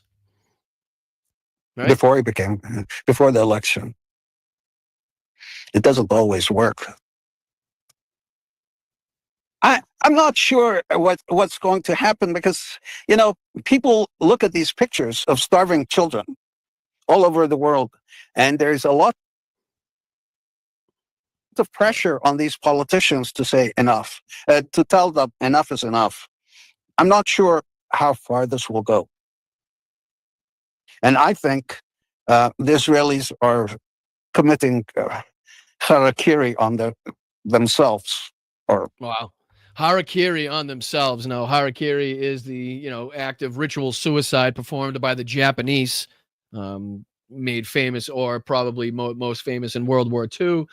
as they would stab themselves with their, ritual knife as somebody takes a katana and, decapitates them at the same time. So this is, again, in a former Israeli official, and I'm not giving him any credit. I don't know his past or his background. All I'm trying to do is take the information that he's putting out there and run it through my fucking calculations and to see if any of it is plausible, if any of it is could possibly make sense, or could give us any answers as to why we are seeing what we're seeing take place right now, or why at least it's being allowed to continue, right? By doing this, because eventually they will be stopped.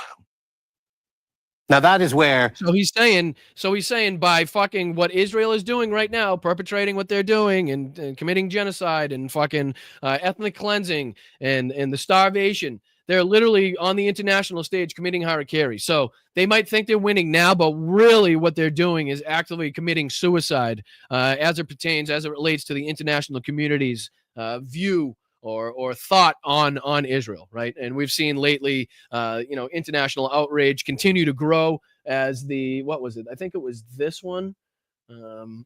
Let's see, outrage, airdrops. Let's see.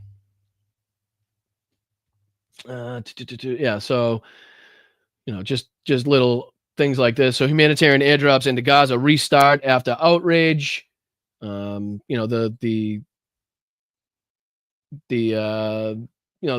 articles and the videos that we could see of the international outrage continuing to grow, especially after airdrops are now having to be undertaken by multiple countries in order to just even get a fraction of the food and aid into these places. And now we're talking about people being killed by the actual airdrops, people being injured by the actual airdrop itself. Right, this is. Let me see about that. So this is Belgium, a video of Belgium airdropping aid into Gaza as images of starving children sparked global outrage from 2 days ago. In multiple countries, multiple people have put out videos depicting the same thing. Them just trying to get. I mean, what is that? 10 little fucking things. I mean, that's not even remotely enough. Not even remotely enough. It goes on here to show just some of what is being packed, and and God bless and thank you for the countries that are actually trying to step up and do what they can to get what aid they can into this place. But again, it's fucking the most it's the most inefficient way to do it. It's the last option. It's the most unviable way to sustain the people in this area. And not only that, but it's dangerous. It's dangerous to drop shit of that weight, that size in a crowd of that many people. It creates a danger in and of itself, right? Let's see if we can get back to this guy. My apologies. I just wanted to show you that one. The GCC countries arguably can leverage financial power to replace AIPAC lobbying power, as it were. Do you believe that Trump can begin to leverage some of that Arab world, global South, BRICS world? Unfortunately, it's not even a drop in the bucket. It's a drop. It's a drop in the ocean. It's a drop of a drop in the bucket, right? It's the fucking remnants of the drop that has already evaporated in the bucket. So it may look good, right? It may look nice, like, oh, look at all these planes and the fucking parachutes with the aid, and they're drop. Yeah, it would drop. It's fucking nowhere near enough. There's no way to ensure equity or equality as it pertains to the distribution of said aid once it gets on the ground. So you might have fucking some people walking away with a ton. You can have a shitload of people walking away with nothing. Nobody there to regulate it. Nobody there to control it. And that's above and beyond the fact that it's not even a remote fucking fraction of the aid, food, water, medical equipment, antibiotics needed to sustain a population of that size. Power to be able to end the genocide. Right. Fucking, and Paul is right. And the bucket leaks. You fucking amen. That's what it's a drop in the bucket. The bucket has there's no fucking bottom to the bucket. You just put a drop in the bucket, but unfortunately, there's no fucking bottom to that bucket. So you can put as many drops as you want in that bucket, but it ain't going to fill up anytime soon. I can tell you that much. No, I believe that he can end the genocide right now if he just stops being scared of the Israelis.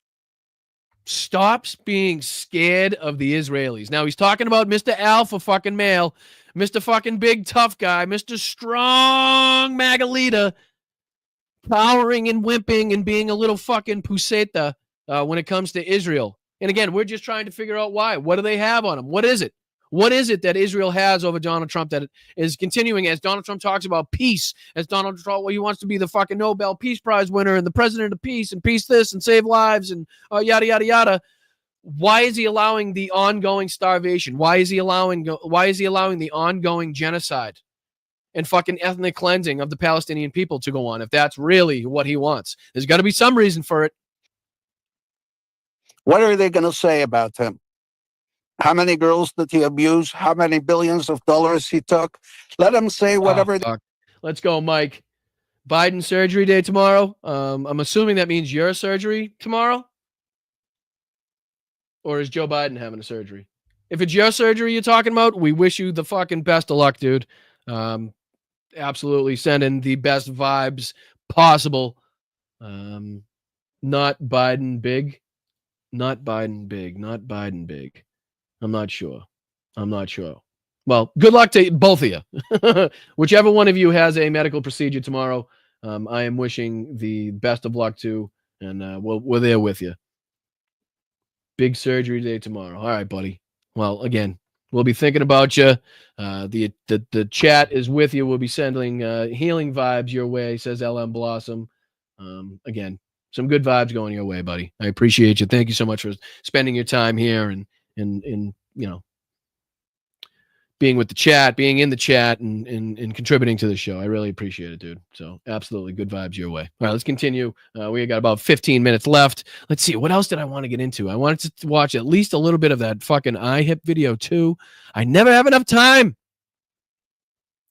I never have enough time to do what I want to do. So we did this one. We did that one. We did that one. Sorry, I'm just trying to go through and make sure I got to all the stories that I wanted to get to because I always leave something out. I always forget something. I do. I apologize, but I get so excited. There's so much to talk about. What's this one, Mel? Did you send me? Oh yeah, that was the JD Vance one. Yeah. Oh, there was also there's so much that I want to cover. There's also this too. Russian media monitor has been doing a great job lately. Russian state media has been going off on Donald Trump. Right? Let me see if I can pull this one up. So I'm going to go here. I'll stop this. I'm going to actually open this one so I can just show you the latest media monitors, the headlines at least that they've been putting out on their videos. Because Russia, again, this goes to show a lot of what Russia's feelings too. And again, these aren't statements from Vladimir Putin himself, but you can be damn sure that Russian state media has the talking points, has the okay, has the go ahead to say the shit that they say on these shows. But this is Alex Numov says Trump's tariffs will be short-lived, right? So if we just go to Russian media monitor here and we look at some of the latest videos and their titles, right? So we got Russian state TV discusses an upcoming Trump-Putin summit. Russian state TV discusses Witkoff's last summit. Konstantin Simonov says Trump won't sanction Russia or China. Says MAGA erred by supporting Trump. State TV discusses Kamchatka earthquake. Says Russia is losing its patience with America. So they've been talking about how Donald Trump is feckless. This is talking about how Trump won't sanction Russia or China. And this is again talking about the upcoming Trump-Putin summit. I'm curious what it says on there because this wasn't too chummy about Witkoff's meeting either. So I'm curious what comes out of Russian state media, Russian state television, as it pertains to the meeting with Donald Trump and Vladimir Putin. But all right, so let me see if I can sequester my time here for the rest of the show. Do I think this is worth going on with? Let's see where we're at here. Oh, it says I lost connection with the browser. My apologies. Let me stop the screen. Start it again for you guys. I think I'm going to go on to the iHip videos, if that's okay with you guys.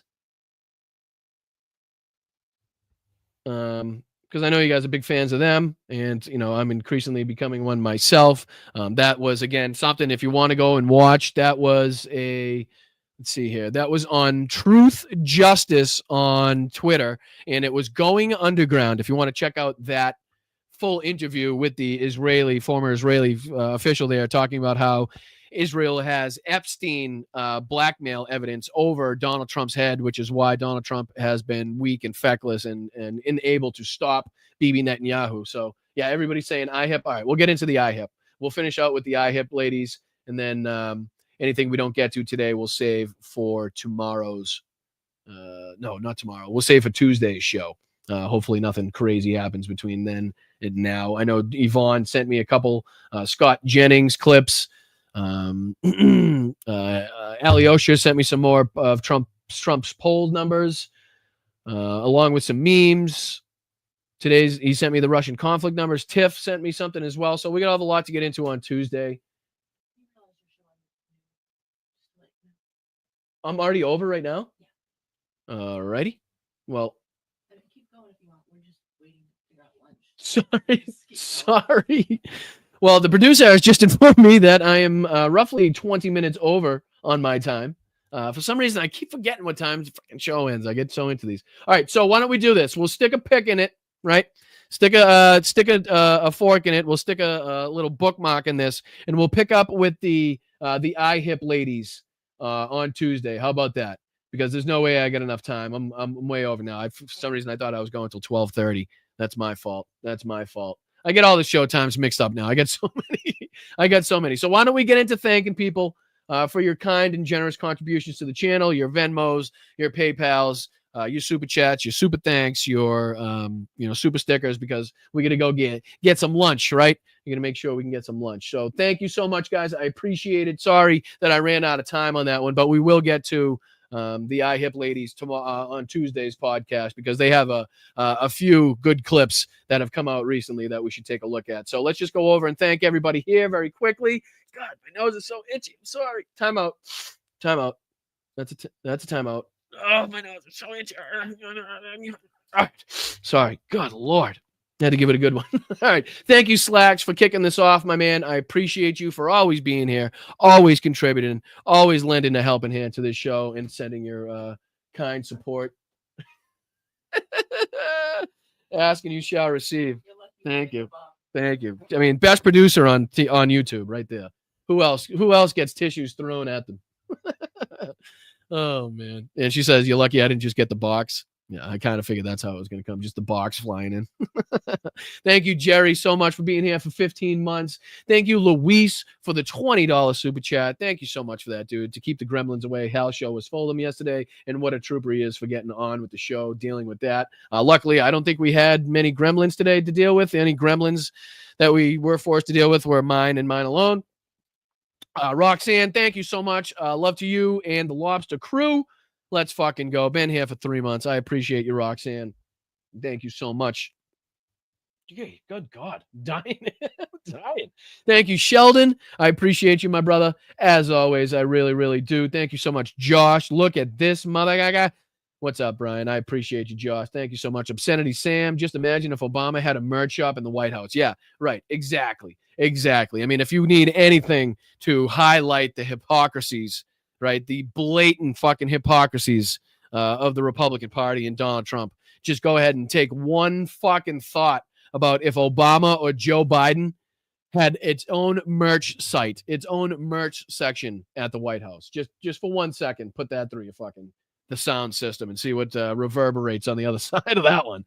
Thank you, Nordez. I appreciate you, my brother, as always, for the 5 gifted. Please thank Nordez if anybody was fortunate enough to receive any of the 5 gifted subs that just came out of that one. Thank you, Susie, for being here for 7 months. Hey, y'all, love this. Thanks, Brian. Hi, Pops. Mel, appreciate you. Thank you so much. Are you saying hi to your pops, my pops, or everybody's pops? Hello to all the pops. How about that?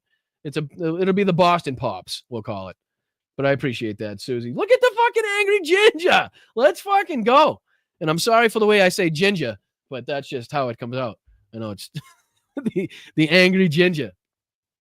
We should Russia Trump for Ukrainian peace. They can have his whole family. Oh, we should trade. We should trade Russia Trump for Ukrainian peace. They can have his whole family. I honestly, I'm down for that trade. I'm down for that fucking trade. I'm not sure they'd take it, but I'm down for that trade. You can have the whole goddamn crew. You can even take Laura, Luma, and Trump. But thank you, Angry Ginger. I appreciate you and everything that you do. Thank you for the work. Thank you for your continued fight and passion in this ongoing battle this is for democracy. So I appreciate you, dude. Thank you, Wes, for the Ray Borg. Peace and prosperity for all mankind. Amen to you, Wes. Hope you have a wonderful Sunday, my friend. The Trump ballroom concept is... Oh, that's what I wanted to show you. I can show you that because that's real quick. Let me just show you this. Check this out in case you guys didn't see this at all. In case you're curious what we're talking about. Put this up on the screen for you guys. Oh, no. What did I do? That's not what I did. Oh, here we go. Yep. This is just the evolution. So I'm just going to play this real quick. Stop. Pause. Stop. All right. So this is just under a minute, a real quick clip depicting the transformation that the White House has gone under, right? Check this out. So this is May 6th. The transformation has been gradual and unmistakable. Here's what it looked like in November when Trump visited Biden after the election. By February, some golden urns on the mantle. April, gold adornments appear on the walls. By July, it's gold everywhere. It's like an AI photo where you're like, no, I need more of that, whatever it is. No, I need more. And it just keeps reproducing the image, but, going by what you said. No, more gold. Nope. Can we put more gold? No, more gold. No, I'd like some more gold in there. And it's just every time coming up with, all right, you can only fit so much fucking shit in there in your fake fucking gold. And did you see the, I don't know if they show it on this one. Let me see if they show it on this one. Did you see the new fucking patio? Yeah, here it is. Here it is. Here it is. Here's the new fucking patio.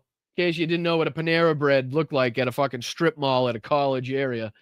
It's just a bunch of penises. Just a bunch of gold penises to stop the rain, to shade you, and fucking our dignitaries that come to the White House. Here, please take your seat under the gold penis number 3.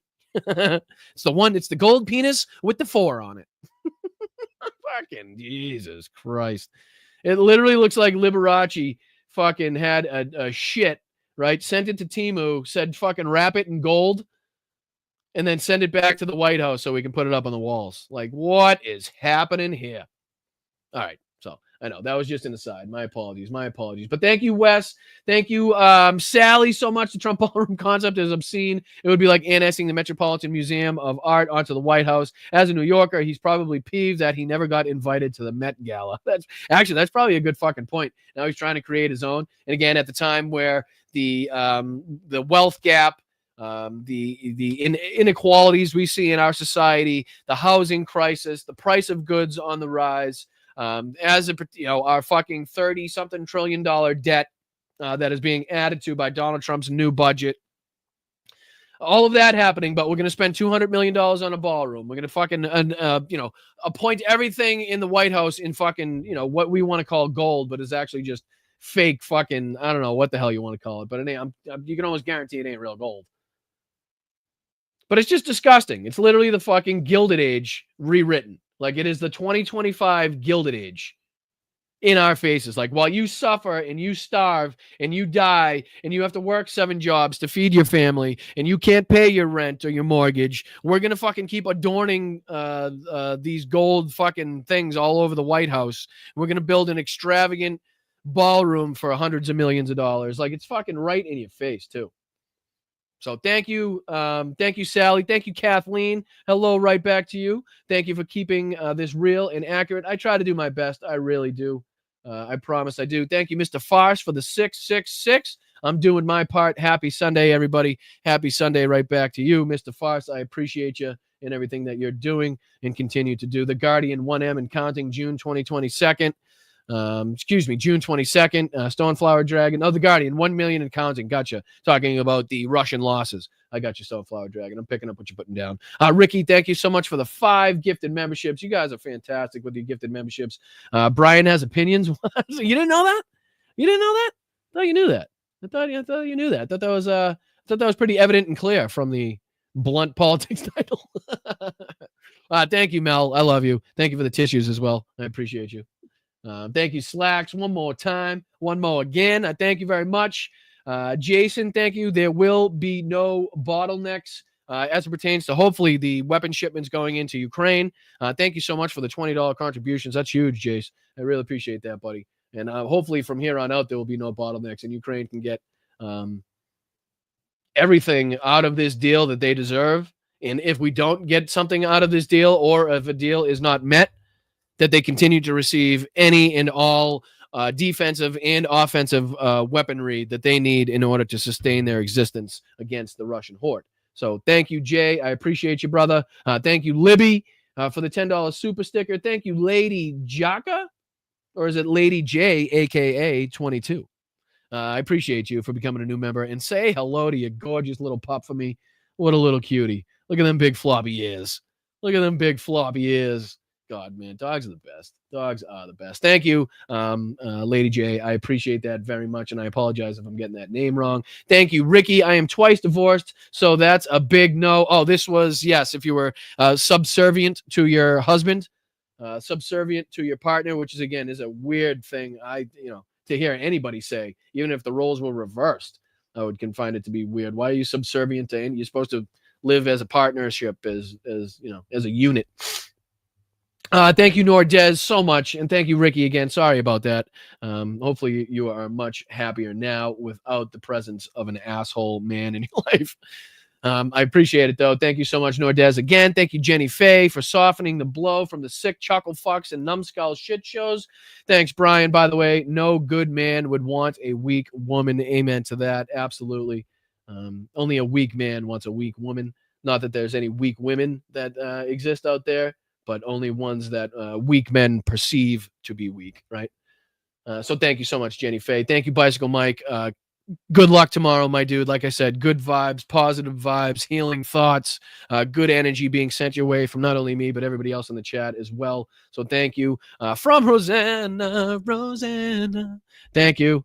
Nordez, please thank Rosanna for me. Did we ever narrow that down? Because I've been calling you a woman and a she for, I don't know, the better part of fucking 15 months. Did we ever narrow down if it's Rosanna or Rosanna?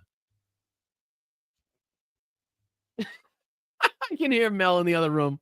Nordez is a man. I know that. It's Rosanna like banana. Rosanna like banana. All right. Jesus, I'm going to write notes up here. She's going to... Well, it's tough to tell. Don't give people nicknames that you don't know their nicknames. What is that a nickname? It's just me saying it wrong. Okay, thank you. Okay, Cece. She's 3. All right. Well, I appreciate that. Sorry. Glad to clarify. I'm glad we can get that clarified. But that was rounding out everybody. Now let me check to make sure that I get everybody on Venmo. Oh, man. I'm just a numbskull. Speaking of chuckle fucks, you're looking at one. God, you're looking at one. All right, let me see. I just want to make sure that I got everybody on Venmo, and I'll get you guys out of here so you can enjoy the rest of your weekend. I want to say thank you to Claudia. I want to say thank you to Jennifer and Damon for everything that you do, as well as Teresa, Roxanne, and Nancy, as well as Pierre, Elaine, Victoria, Thomas, Jamie, everybody. You guys have been fantastic and continue to be. Please make sure that you guys continue supporting independent media. Please think of, even if I say it's not this show, even if it's not this podcast, which is on every Sunday, Tuesday, Wednesday night, Thursday during the day. We're also going to be, I think, announcing something this week in relation to another YouTube channel, another YouTube platform, which we are going to be linking up with, hopefully, and getting some more content out your way. So look forward to that. Look for that coming up. But lots of things that we're hoping to do and accomplish in this space. We're looking to hit 15,000 subscribers. Unfortunately, you have to hit 14 first and 13 first. So let's try to get there. I appreciate you guys for everything you do. Continue to share the show. Continue to like, share, subscribe. If you like what you're hearing, you like what you're seeing, get out of your seats, get into the streets, find your nearest protest, find your nearest rally.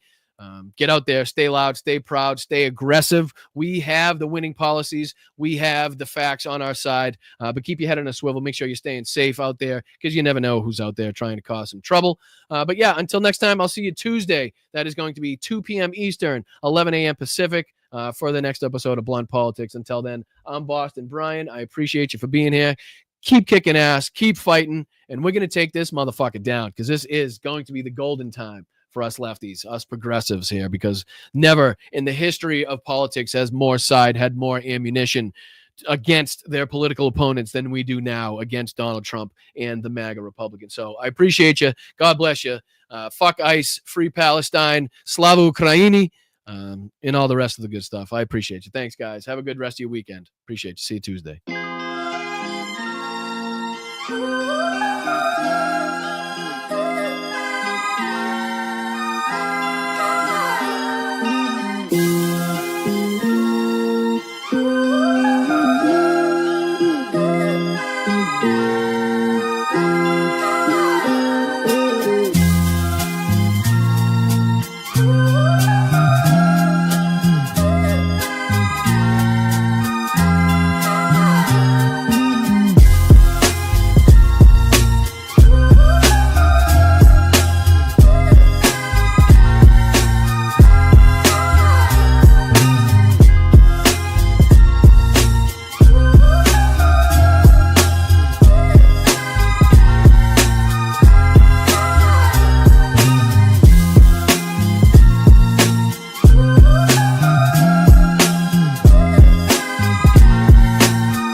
Thank you, Jeff. Thank you, Danny. The nickel sisters. Let's fucking go. There's much more than a nickel on that one. Right back at you too. I appreciate you guys. Always have, always will. Keep going well for you guys. Let's see you guys. Say hello. All the pets, cats, tigers. Thank you, both of you. Sorry. Much best. Pretty much, Danny. Have a great day. Thank you, Lods. Thank you, everybody. Fighting, all right? We are winning. May not feel like it. It's going very slowly, but we are winning.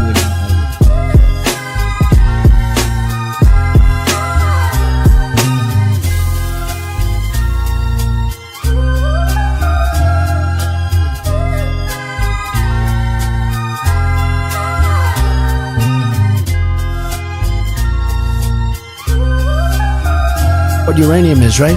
This thing called nuclear weapons and other things, like lots of things are done with uranium, including some bad things. Call them dumps, big massive dumps. Go, get those lights off! Off! Turn them off, they're too bright, turn them off!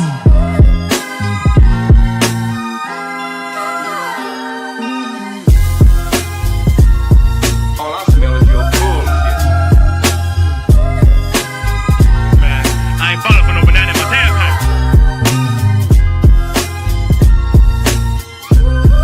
Bad news, bad news. Even when it's good news, it's bad news.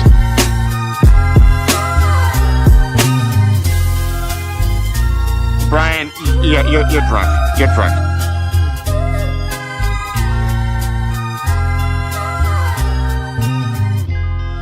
Yes, of course, hence the name. Movement, it moves a certain distance, then it stops, you see. A revolution gets its name by always coming back around in your face. You tried to kill me, you son of a bitch. So welcome to the revolution.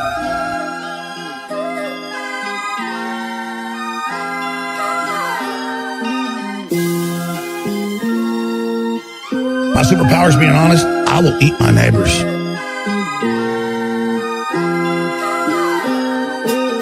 Cacophony, a crescendo, a finale, a coup de grace. Is there anything worse than white people? White people are a mortal danger to you and your loved ones. What in the hell was that all about? Where you going? Nowhere.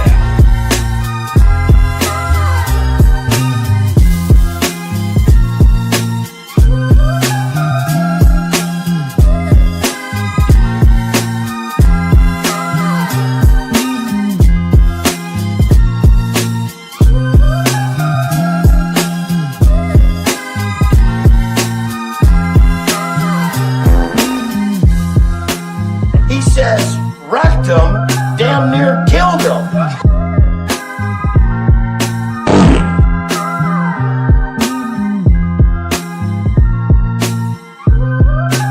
go fuck yourself.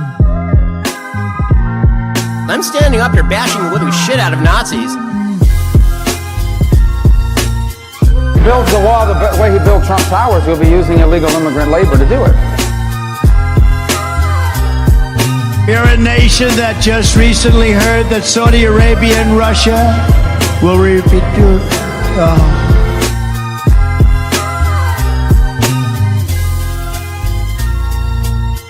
The population in Thailand is 63 million people. It is twice the size of Wyoming. Its chief exports are textiles, footwear, and rice. Each year, approximately 13,000 people are killed in car accidents in Thailand.